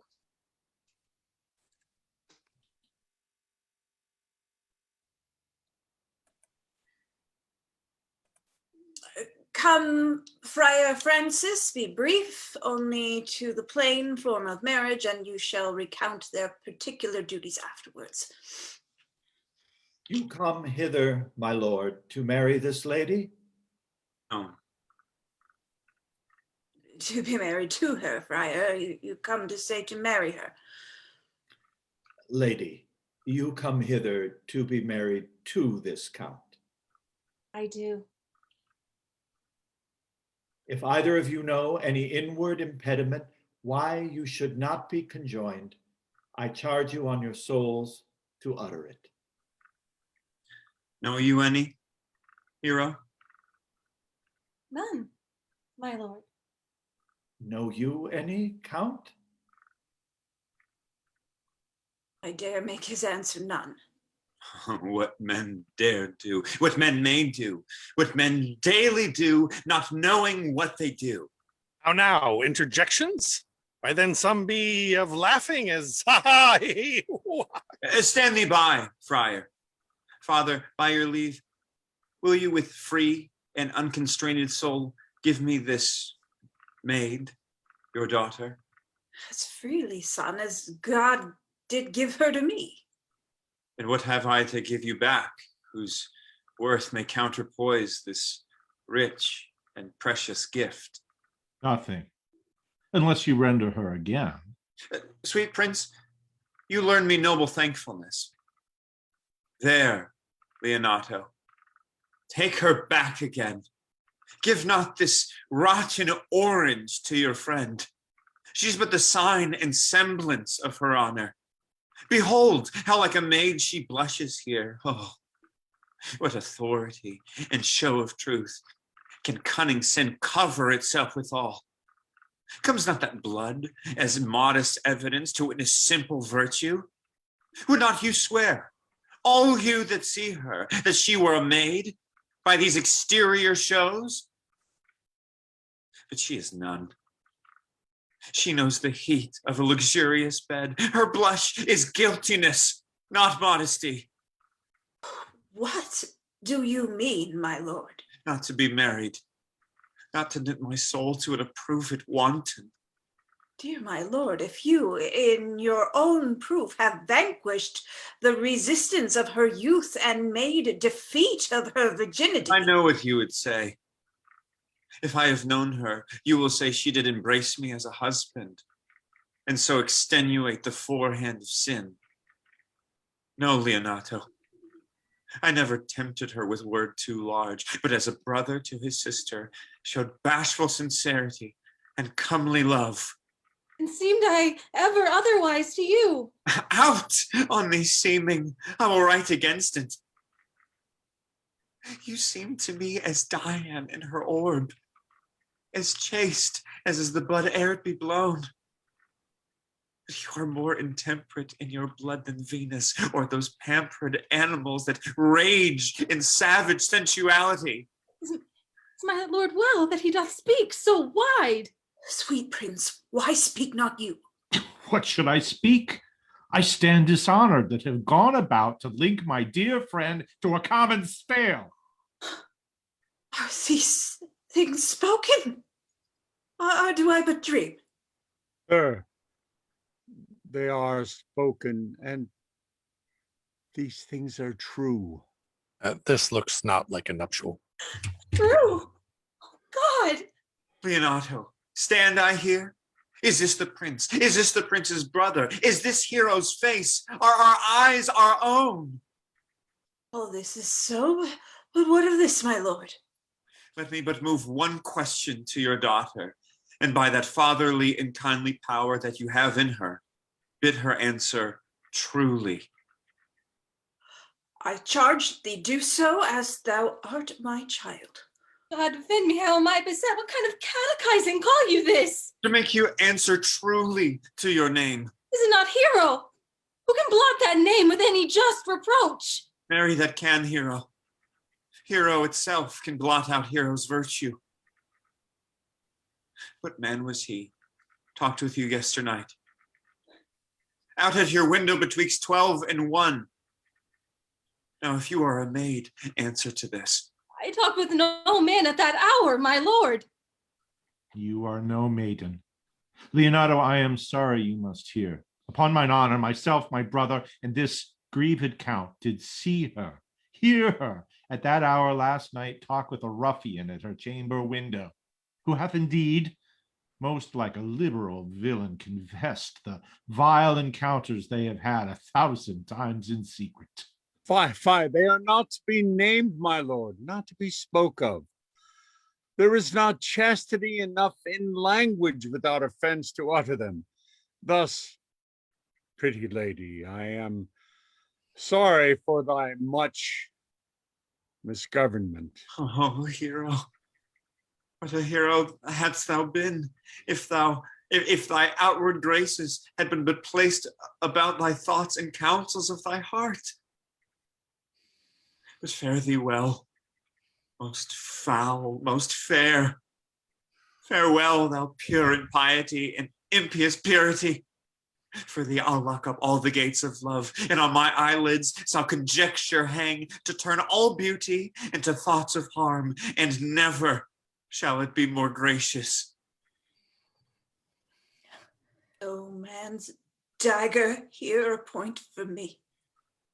Well, now, cousin, wherefore sink you down? Come, let us go.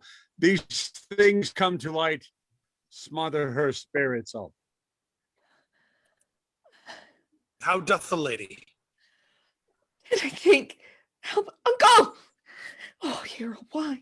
Hero, uncle! Signor Benedick, fire!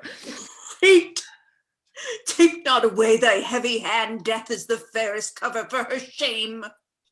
That may be wished for. Oh, no. Cousin Hero! Have comfort, lady. Dost thou look up? Yea, wherefore should she not? Wherefore? Why doth not every earthly thing cry shame upon her? Could she here deny the story that this printed in her blood? Do not live, hero, do not ope thine eyes, for did I think thou wouldst not quickly die, thought I thy spirits were stronger than thy shames, myself would on the rearward of approaches strike at thy life. Grieved I have but one child, for that at frugal nature's frame. Oh, one too much by thee. Why had I one?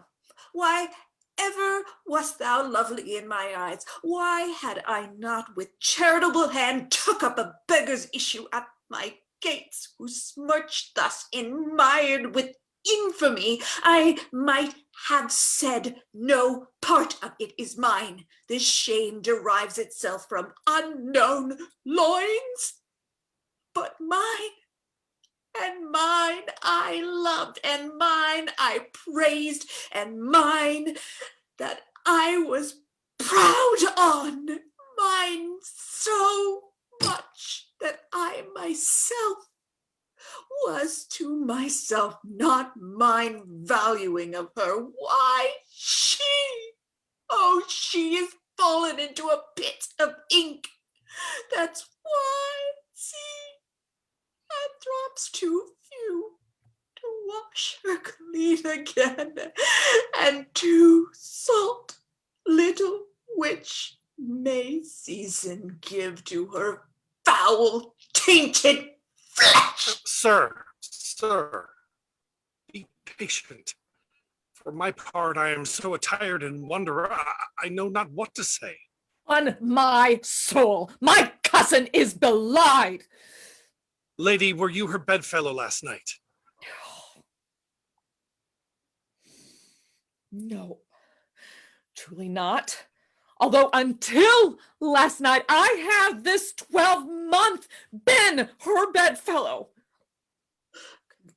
Confirmed. Oh, that is stronger made, which was before barred up with ribs of iron. Would the two princes lie, and Claudio lie, who loved her so that speaking of her foulness washed it with tears? Hence from her, let her die. Hear me a little. For I have only been silent so long and given way unto this course of fortune by noting of the lady.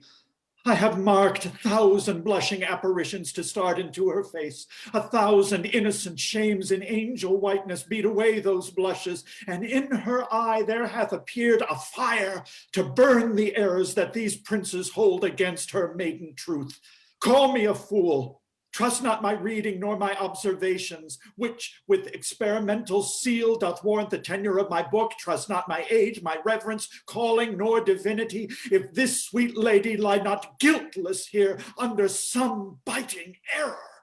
Friar, it cannot be. Thou seest that all the grace that she hath left is that she will not add to her damnation a sin of perjury. She not denies it. Why seek thou then to cover with excuse that which appears in proper nakedness? Lady, what man is he you are accused of? They know that do accuse me, I know none. If I know more any man alive than which maiden modesty doth warrant, like, oh, my sins lack mercy. Oh, my father, prove you that any man with me conversed at hours unmeet, or that I yesternight maintained the change of words with any creature, refuse me. hate me, torture me to death. There is some strange misprision in the princes. Two of them have the very bent of honor, and if their wisdoms be misled in this, the practice of it lives in John the Bastard, whose spirits toil in frame of villainies. But speak but truth of her. These hands shall tear her. If they wrong her honor, the proudest of them shall hear of it. Time hath not yet so dried this blood of mine, nor age so eat up my invention, nor fortune made such havoc of my means, nor my bad life reft me so much of friends, but they shall find awaked in such a kind, both strength of limb and policy of mind, ability and means and choice of friends to quit me of them thoroughly. Pause a while, and let my counsel sway you in this case. Your daughter here the princes left for dead. Let her a while be secretly kept in, and publish it that she is dead indeed. Maintain a mourning ostentation, and on your family's old monument hang mournful epitaphs, and do all rites that appertain unto a burial. What shall become of this? What will this do?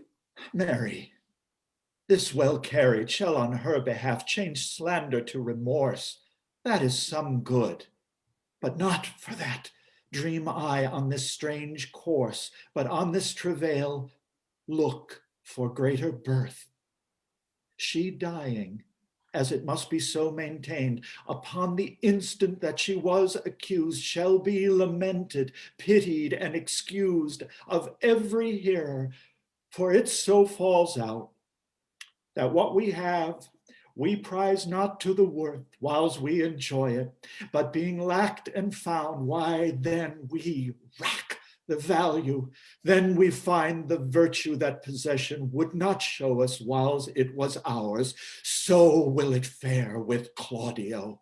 When he shall hear she died upon his words, the idea of her life shall sweetly creep into his study of imagination, and every lovely organ of her life shall come apparelled in more precious habit, more moving, delicate, and full of life into the eye and prospect of his soul than when she lived indeed.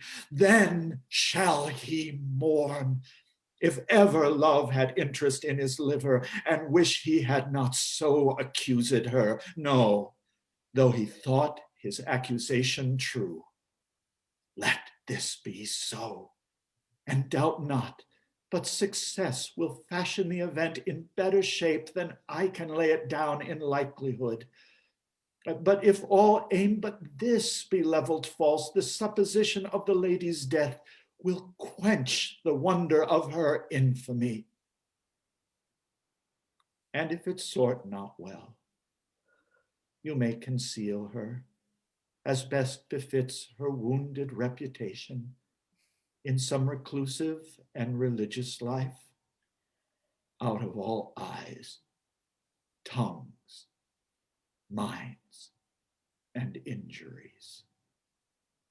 Signor Leonato, let the friar advise you, and though you know my inwardness and love is very much unto the prince and Claudio, yet by mine honor I will deal in this as secretly and justly as your soul should with your body.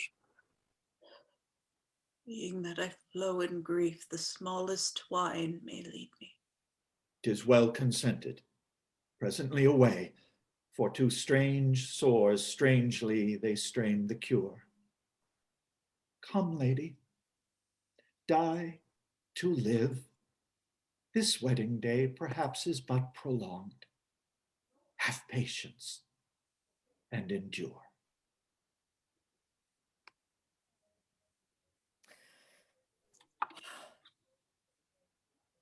Lady Beatrice, have you wept all this while?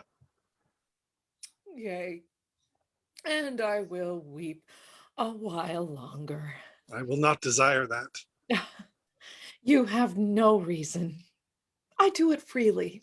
Surely I do believe your fair cousin is wronged. Aha. And how much might the man deserve of me that would right her? Is there any way to show such friendship? A very even way, but no such friend.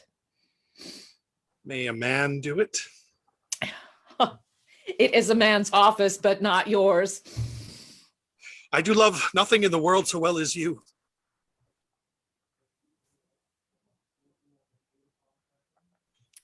Is not that strange?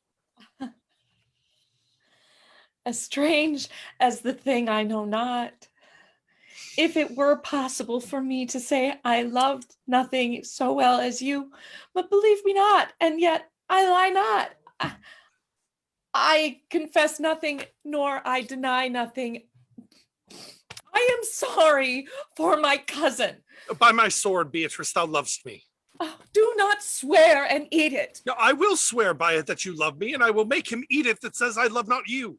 Oh, will you not eat your word? With no sauce that can be devised to it, I protest I love thee. Why then, God forgive me. What offense, sweet Beatrice. You have stayed me in a happy hour. I was about to protest I loved you. Do it with all thy heart. I love you with so much of my heart that none is left to protest. Come, bid me do anything for thee. Kill Claudio.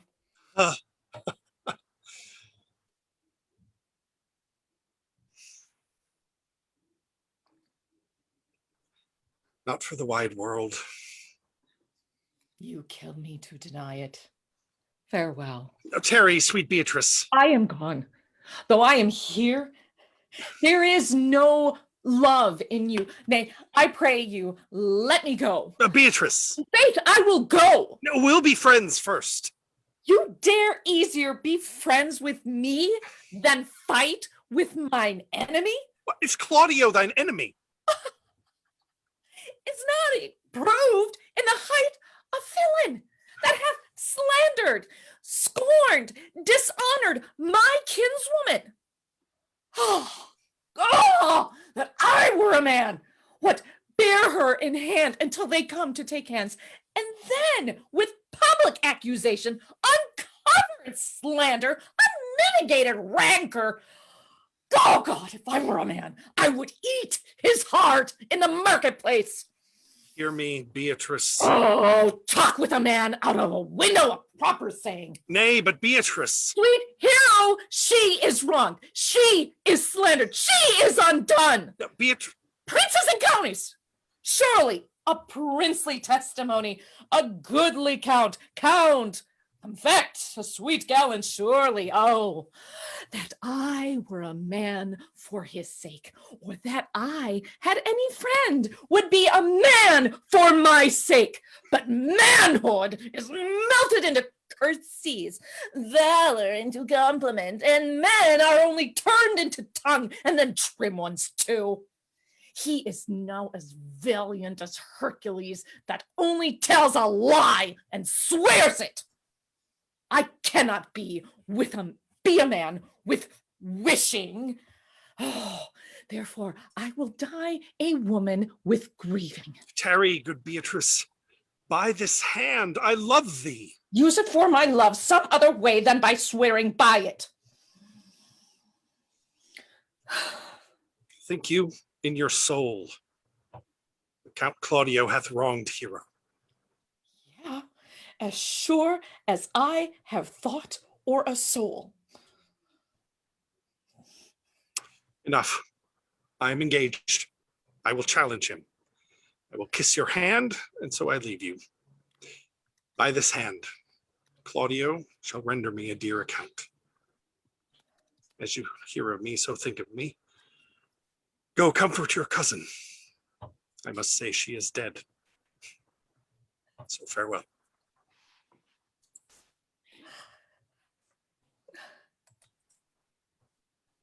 Is our whole assembly appeared? Oh, a stool and a cushion for the sexton. That then.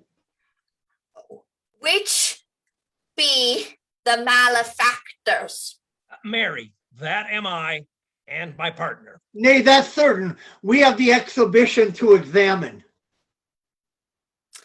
But which are the offenders that are to be examined? Let them come before Master Constable.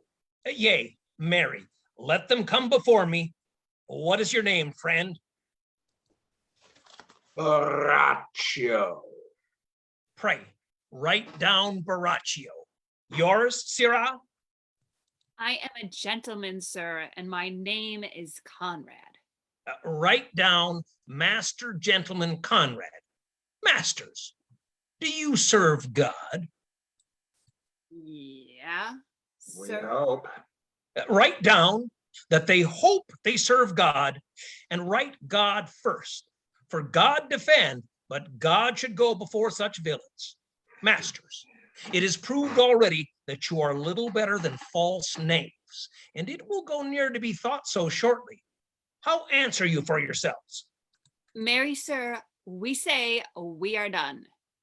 A marvelous witty fellow, I assure you, but I will go about with him.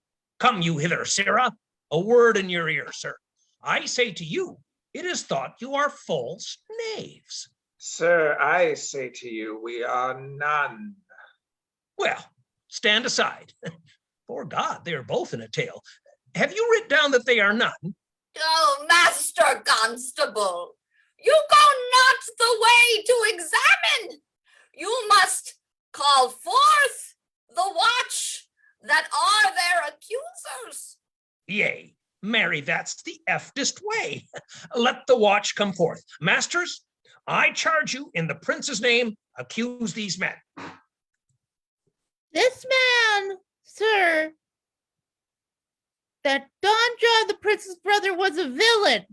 Write down Prince John a villain. Why, this is flat perjury to call a prince's brother villain. Master Constable. Pray thee, I will- fellow, peace. I do not like thy look, I promise thee. Oh, what heard you him say else? Mary, that he had received 1,000 ducats of Don John for accusing the lady here wrongfully. Flat burglary as ever was committed. Yea, by the mass that it is. What else, fellow? And that Count Claudio did mean upon his words to disgrace Hero before the whole assembly, and not to marry her. Oh, villain! Thou wilt be condemned into everlasting redemption for this. Oh, what else? This is all. And this is more, masters, than you can deny. Prince John is this morning secretly stolen away. Hero was in this manner accused, and in this very manner refused. And upon the grief of this, suddenly died. Master Constable, let these men be bound and brought to Leonato's. I will go before and show him their examination. Come, let them be opinioned. Oh, let them be in the hands. Off, coxcomb. God's my life. Where's the sexton? Let him write down the prince's officer coxcomb. Come, bind them, thou naughty varlet. Away, you are an ass. You are an ass. Dost thou not suspect my place? Dost thou not suspect my years? Oh, No. that he were here to write me down an ass. But masters, remember that I am an ass. Though it not be written down, yet forget not that I am an ass. Know thou, villain, thou art full of piety, as shall be proved upon thee by good witness. I am a wise fellow, and which is more, an officer, and which is more, a householder, and which is more, as pretty a piece of flesh as any is in Messina, and one that knows the law go to, and a rich fellow enough go to, and a fellow that hath had losses, and one that hath 2 gowns, and everything handsome about him. Bring him away. Oh, that I had been writ down an ass.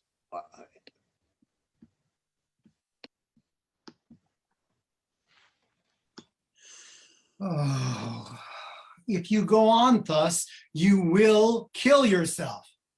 And 'tis not wisdom thus to second grief against yourself.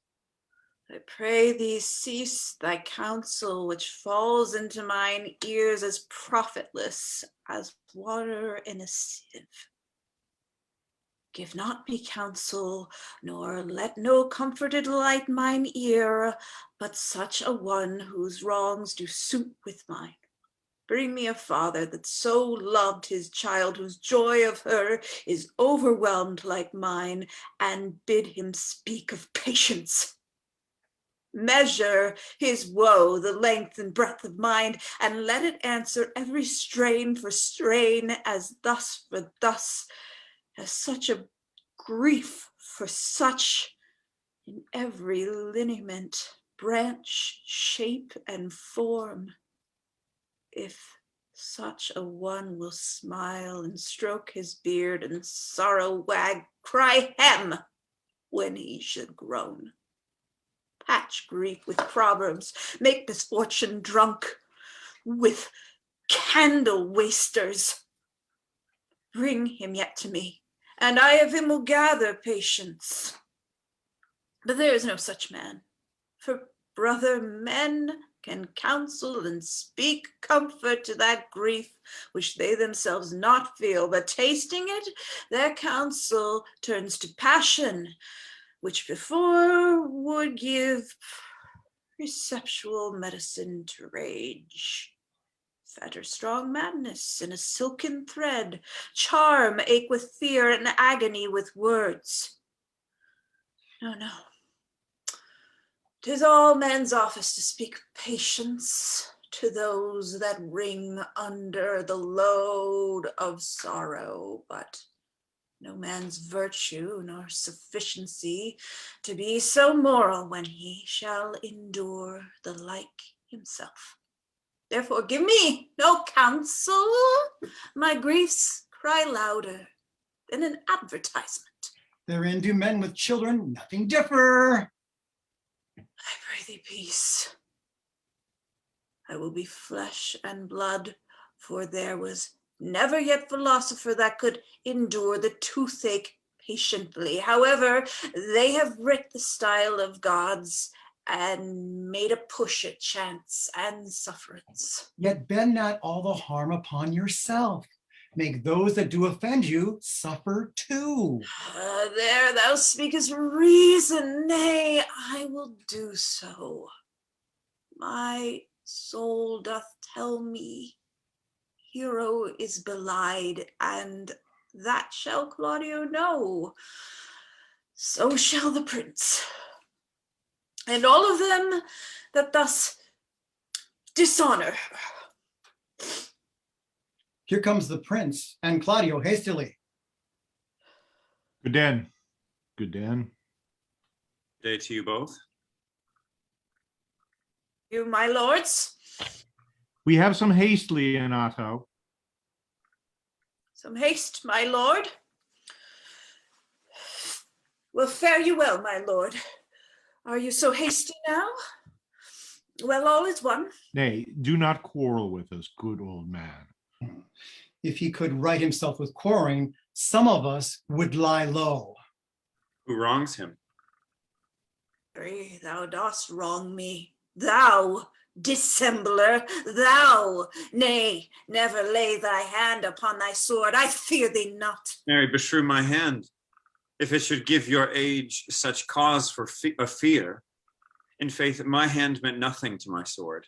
Tush, tush. Man, never fleer and jest at me. I speak not like a dotard nor a fool. As under privilege of age to brag what I have done being young, or what would do were I not old. No, Claudio, to my head, thou hast so wronged mine innocent child and me that I am forced to lay my reverence by, and with gray hairs and bruise of many days, to challenge thee to a trial of man. I say thou hast belied mine innocent child.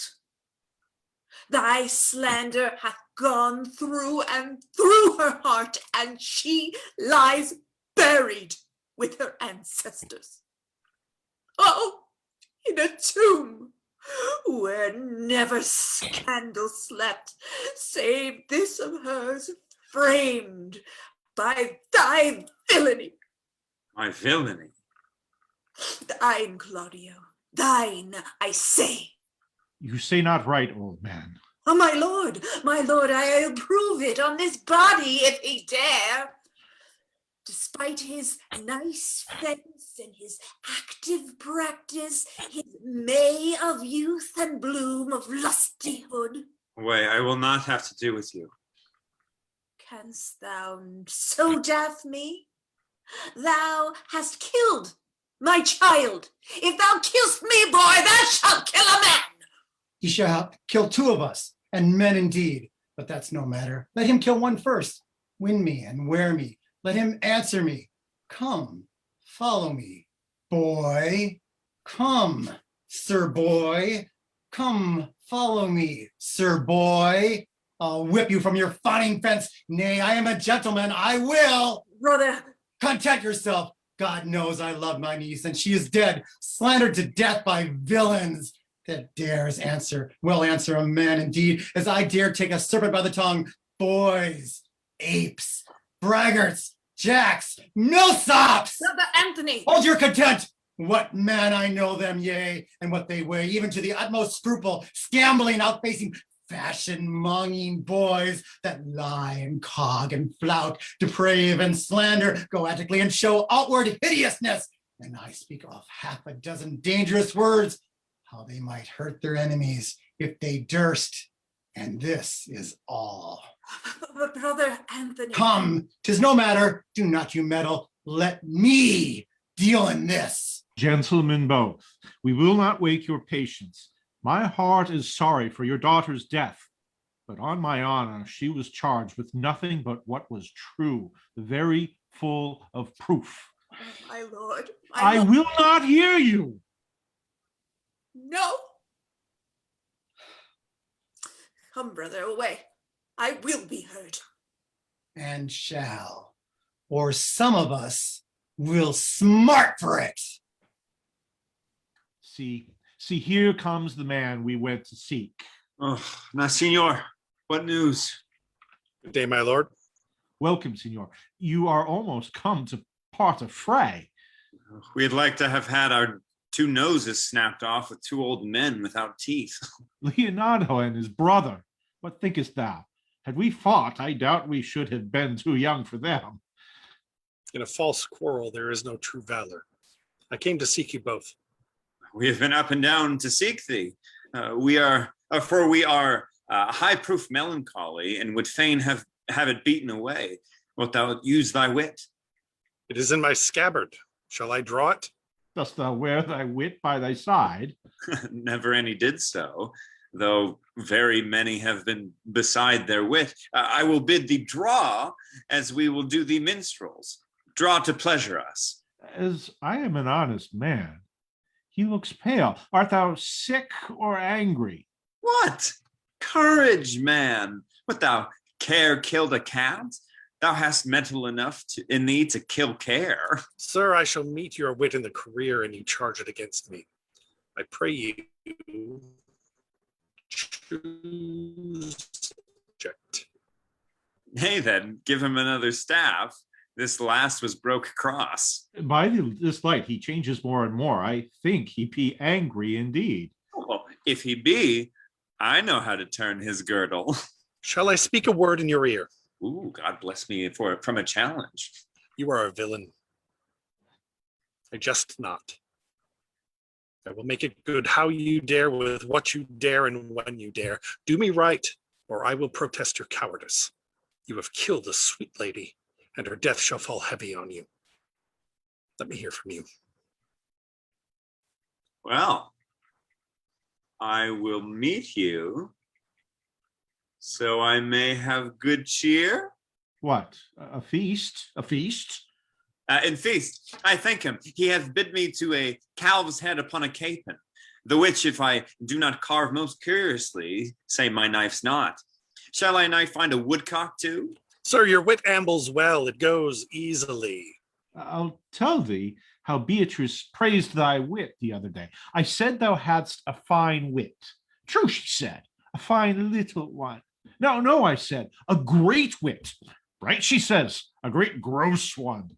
Nay, I say a good wit. Just, said she, it hurts nobody. Nay, I said, the gentleman is wise. Certain, she said, a wise gentleman. Nay, I said, he hath the tongues. That I believe, said she, for he swore a thing to me on Monday night, which he forswore on Tuesday morning. There's a double tongue, there's two tongues. Thus did she an hour together transshape thy particular virtues, yet at last she concluded with a sigh, thou wast the properest man in Italy. For the which she wept heartily, and said she cared not. Yea, that she did. But yet for all that, and if she did not hate him deadly, she would love him dearly. The old man's daughter told us all. All, and moreover, God saw him when he was hid in the garden. But when shall we set the savage bull's horns on the sensible Benedick's head? Yea, and text underneath, here dwells Benedick, the married man. Very well, boy. You know my mind. I will leave you now to your gossip-like humor. You break jests as braggarts do their blades, which, God be thanked, hurt not. My lord, for your many courtesies, I thank you. I must discontinue your company. Your brother, the bastard, is fled from Messina. You have among you killed a sweet and innocent lady. For my lord Lackbeard there, he and I shall meet. Till then, peace be with him. He is in earnest. In most profound earnest. And I'll warrant you, for the love of Beatrice. And hath challenged thee. Most sincerely. What a pretty thing man is when he goes in his doublet and hose and leaves off his wit.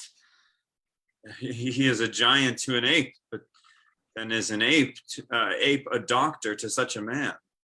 But soft you, let me be. Pluck up mine heart and be sad. Did he not say my brother was fled?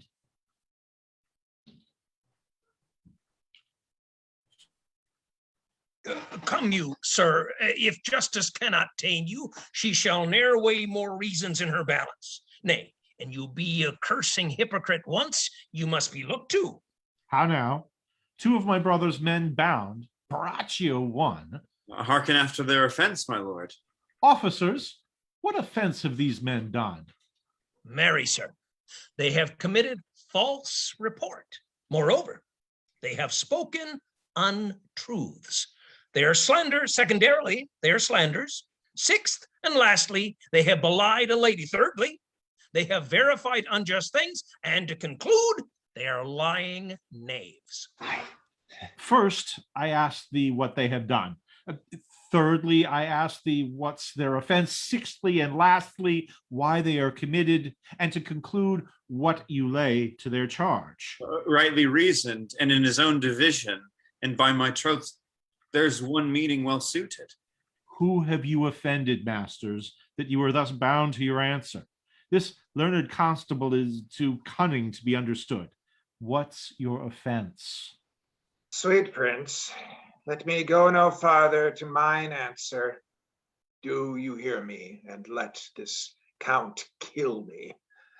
I have deceived even your very eyes. What your wisdom could not discover, these shallow fools have brought to light, who in night overheard me confessing to this man how Don John, your brother, incensed me to slander the lady hero, how you were brought into the orchard, and saw me court Margaret in hero's garments, and how you disgraced her when you should marry her.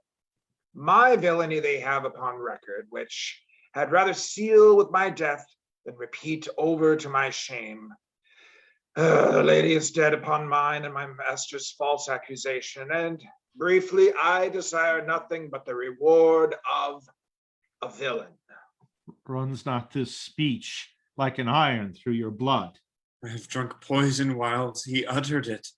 But did my brother set thee on to this?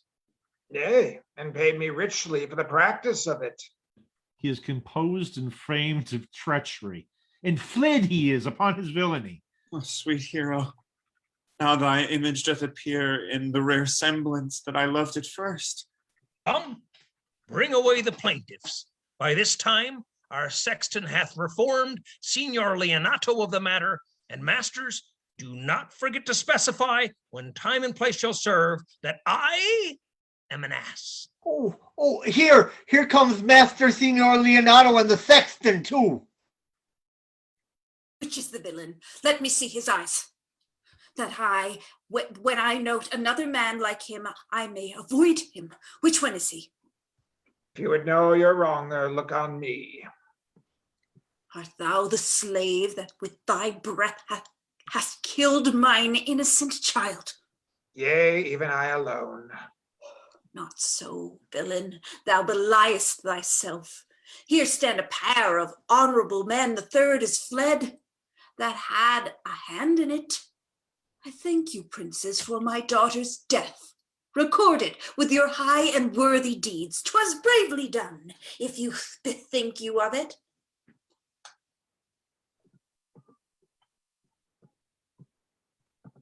I know not how to pray to your patience, yet I must speak. Choose your revenge yourself. Impose to me what penance your invention can lay upon my sin. Yet sinned I not, but in mistaking. My soul, nor I.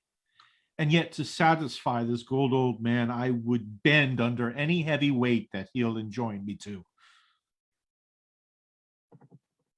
Did you bid my daughter live? That were impossible. But I pray you both possess the people in Messina here, how innocent she died. And if your love can labor aught in sad invention, hang her an epitaph upon her tomb, and sing it to her bones. Sing it tonight. Tomorrow morning come, you to my house, and since you could not be my son-in-law, be my nephew. My brother hath a daughter, almost the copy of my child that's dead, and she alone is heir to both of us. Give her the right you should have given her cousin, and so dies my revenge. Oh, noble sir, your overkindness doth wring tears from me. I do embrace your offer, and depose for henceforth of poor Claudio. Tomorrow then, I will expect your coming. Tonight, I take my leave. This naughty man shall face to face be brought to Margaret, who I believe was packed in all this wrong, hired to it by your brother. No, by my soul, she was not, nor knew not what she did when she spoke to me, but always hath been just and virtuous in anything that I do know by her. Moreover, sir, which is indeed not under white and black, this plaintiff here, the offender, did call me ass. I beseech you, let it be remembered in his punishment. And also, the watch heard them talk of one deformed. They say he wears a key in his ear and a lock hanging by it, and borrows money in God's name, the which he hath used so long and never paid, that now men grow hard-hearted and will lend nothing for God's sake. Pray you examine him upon that point. I thank thee for thy care and honest pains. Oh, your worship speaks like a most thankful and reverent youth, and I praise God for you. Here's for thy pains. Oh, God save the foundation. Go, I discharge thee of thy prisoner, and I thank thee. I leave an errant knave with your worship, which I beseech your worship to correct yourself for the example of others. God keep your worship. I wish your worship well. God restore you to health. I humbly give you leave to depart.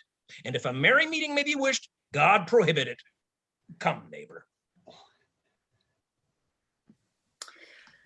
Until tomorrow morning, lords, farewell. Farewell, my lords. We look for you tomorrow. We will not fail. Tonight, I'll mourn with Hero.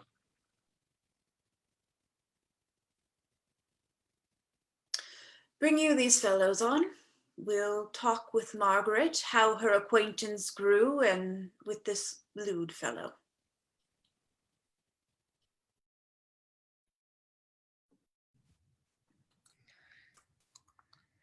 Pray thee, sweet Mistress Margaret, deserve well at my hands by helping me to the speech of Beatrice. Will you then write me a sonnet in praise of my beauty? Oh, in so high a style, Margaret, that no man living shall come over it, for in most comely truth, thou deservest it. To have no man come over me? Why shall I always keep below stairs? Thy wit is as quick as the greyhound's mouth it catches. And yours as blunt as the fence's foils, which hit but hurt not. Yeah. A most manly wit, Margaret, it will not hurt a woman. And so I pray thee, call Beatrice. I give thee the bucklers. Give us the swords. We have bucklers of our own. If you use them, Margaret, you must put in the pikes with a vice, and they are dangerous weapons for maids. Well, I will call Beatrice to you, who I think hath legs. And therefore will come.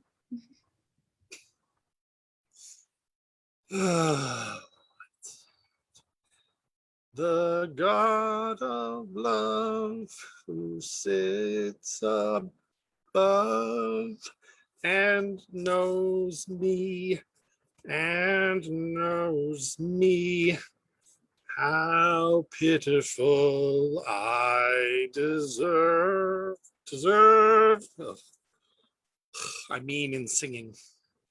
But in loving, Leander, the good swimmer, Troilus, the first employer of panders, and a whole bookful of these quondam carpetmongers whose names yet run smoothly in the even road of a blank verse. Why, they were never so truly turned over and over as my poor self in love. Mary, I cannot show it in rhyme. I've tried. I can find out no rhyme to lady, but baby, an innocent rhyme. For scorn, horn, a hard rhyme. And for school, fool, a babbling rhyme. Very ominous endings. No, I was not born under a rhyming planet, nor I cannot woo in festival terms. Oh, sweet Beatrice, wouldst thou come when I called thee? Yea, Signor, and depart when you bid me. Oh, stay but till then. Then is spoken. Very well now. And yet, ere I go, let me go with that I came, which is with knowing what hath passed between you and Claudio. Only foul words. Thereupon will I kiss thee. Foul words is but a foul wind, and foul wind is but foul breath, and foul breath is noisome. Therefore, I will depart unkissed. Thou hast frighted the word out of his right sense, so forcible is thy wit. But I must tell thee plainly, Claudio undergoes my challenge, and either I must shortly hear from him, or I will subscribe him a coward. I pray thee, now, tell me, for which of my bad parts didst thou first fall in love with me?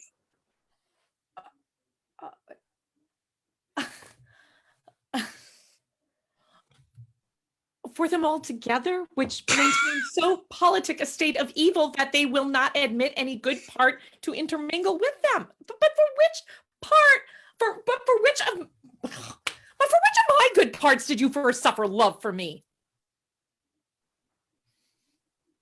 Love, a good epithet. Suffer, love, indeed. Love thee against my will. Oh, in spite of your heart, I think. Alas, poor heart, if you spite it for my sake, I will spite it for yours, for I will never love that which my friend hates. Thou and I are too wise to woo peaceably. It appears not in this confession. There's not one wise man among 20 that will praise himself. An old instance, Beatrice, that lived in the time of good neighbors.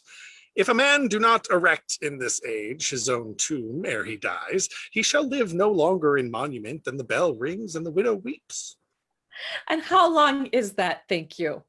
Question, why an hour in clamor and a quarter in room? Therefore is it most expedient for the wise, if Don Worm, his conscience, find no impediment to the contrary, to be the trumpet of his own virtues, as I am to myself. So much for praising myself, who I myself will bear witness is praiseworthy. And now tell me, how doth your cousin?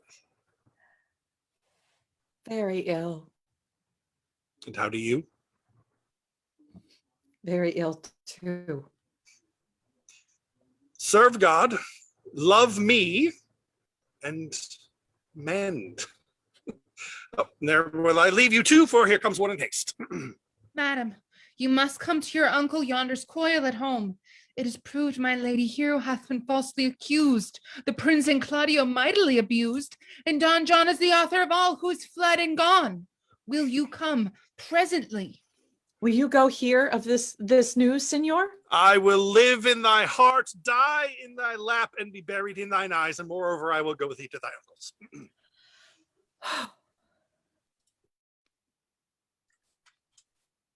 Is this the monument of Leonato? It is, my lord.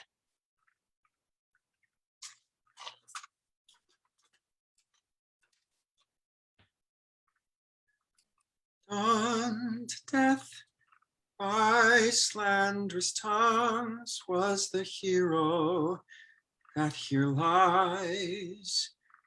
Death in guerdon of her wrongs, give her fame which never dies. So the life that died with shame lives in death with glorious fame.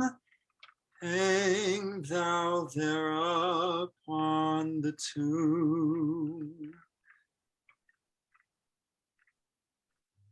Praising her when I am dumb. Now music, sound, and sing your solemn hymn. Pardon, goddess of the night, those that slew thy virgin night, for the which with songs of woe round about her tomb they go. Midnight, assist our moan, help us to sigh and groan. Heavily, heavily, graves yawn and yield your dead, till death be uttered.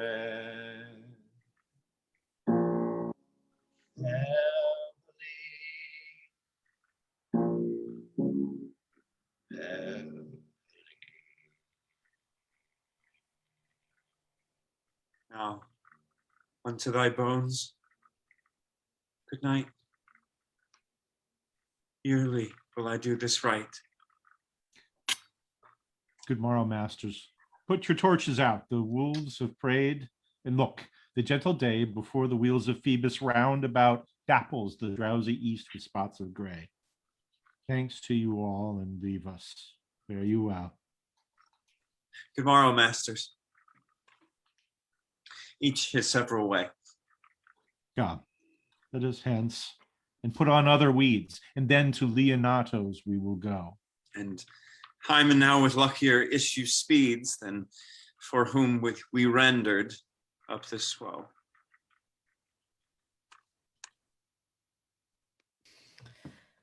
Did I not tell you she was innocent?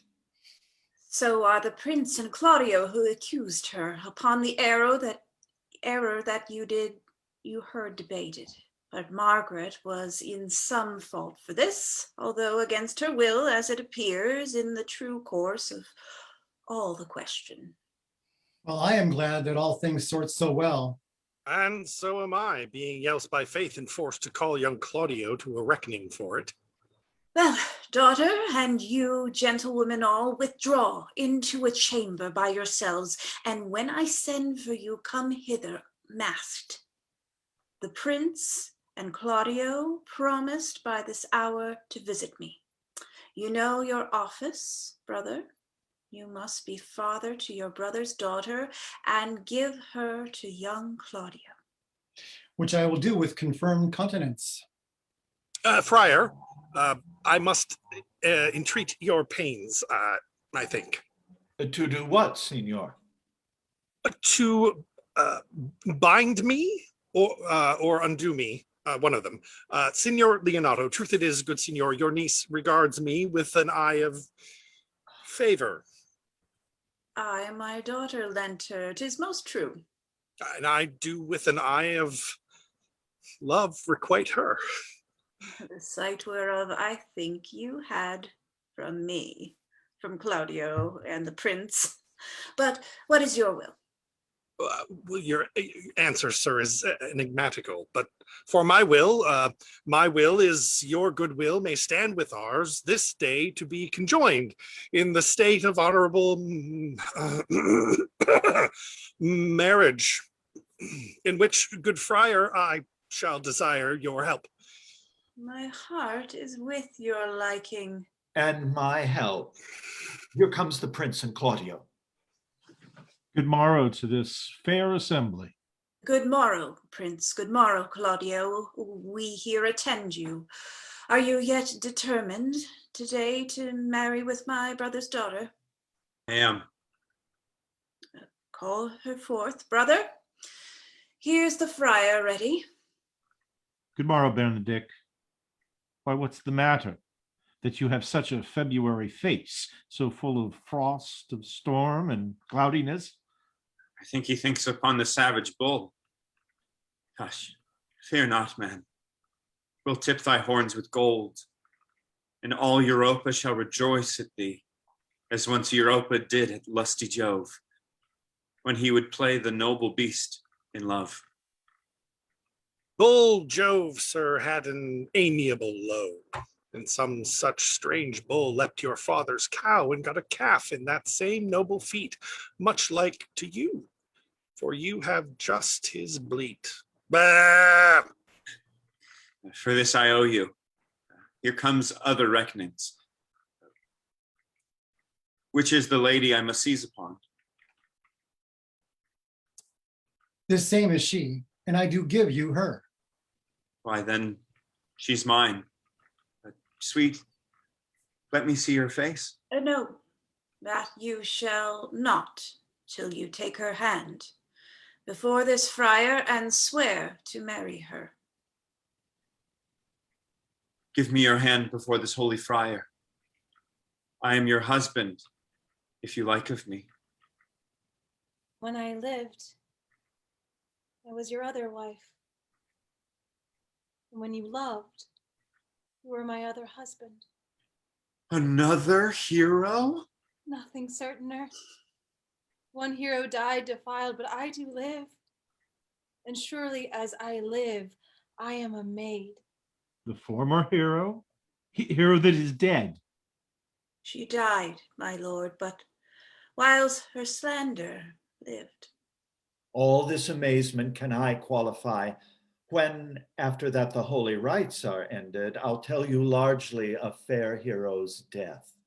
Meantime, let wonder seem familiar, and to the chapel let us presently. Soft and fair, Friar. Which is Beatrice?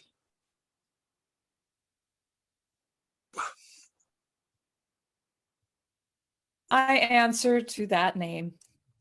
What is your will? Do not you love me? Why, no. No more than reason. Why, then your uncle and the prince and Claudio have been deceived. They swore you did. Do not you love me? Troth, no. No more than reason. Why, then my cousin Margaret and Ursula are much deceived, for they did swear you did.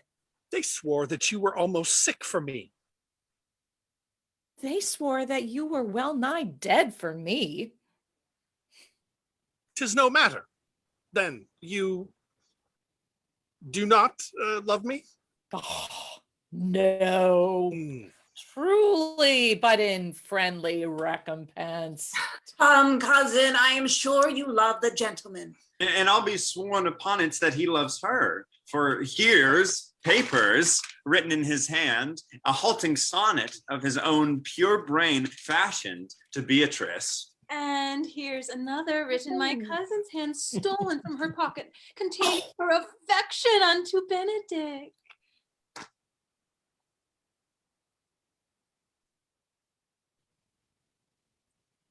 Miracle. Here's our own hands against our hearts. Come, I will have thee.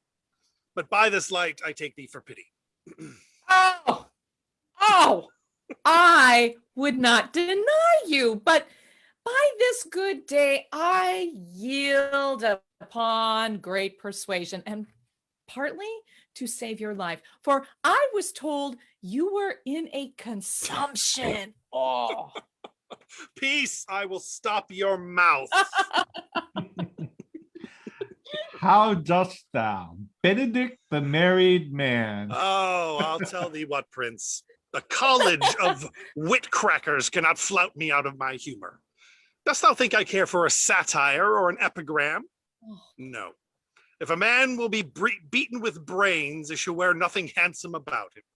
In brief, since I do purpose to marry, I will think nothing to any purpose that the world can say against it, and therefore never flouted me for what I have said against it.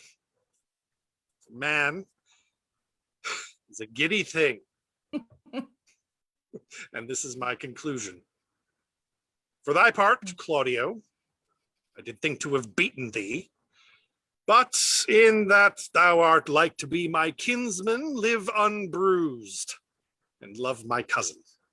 I'd well hoped thou wouldst have denied Beatrice, that I might have cudgeled thee out of thy single life to make thee a double dealer, which out of the question thou wilt be, if my cousin do not look exceedingly narrow to thee.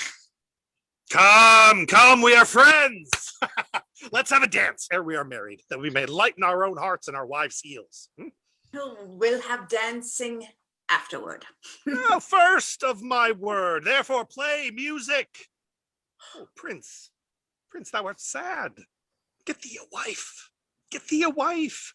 There is no staff more reverend than one tipped with horn. My lord, your brother John is ta'en in flight and brought with armed men back to Messina. Think not on him till tomorrow. I'll devise thee brave punishments for him. Strike up, pipers!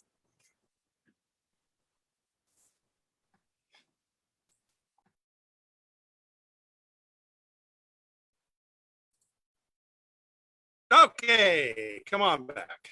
Thank you, everybody, for tuning in to our lovely production of Much Ado About Nothing.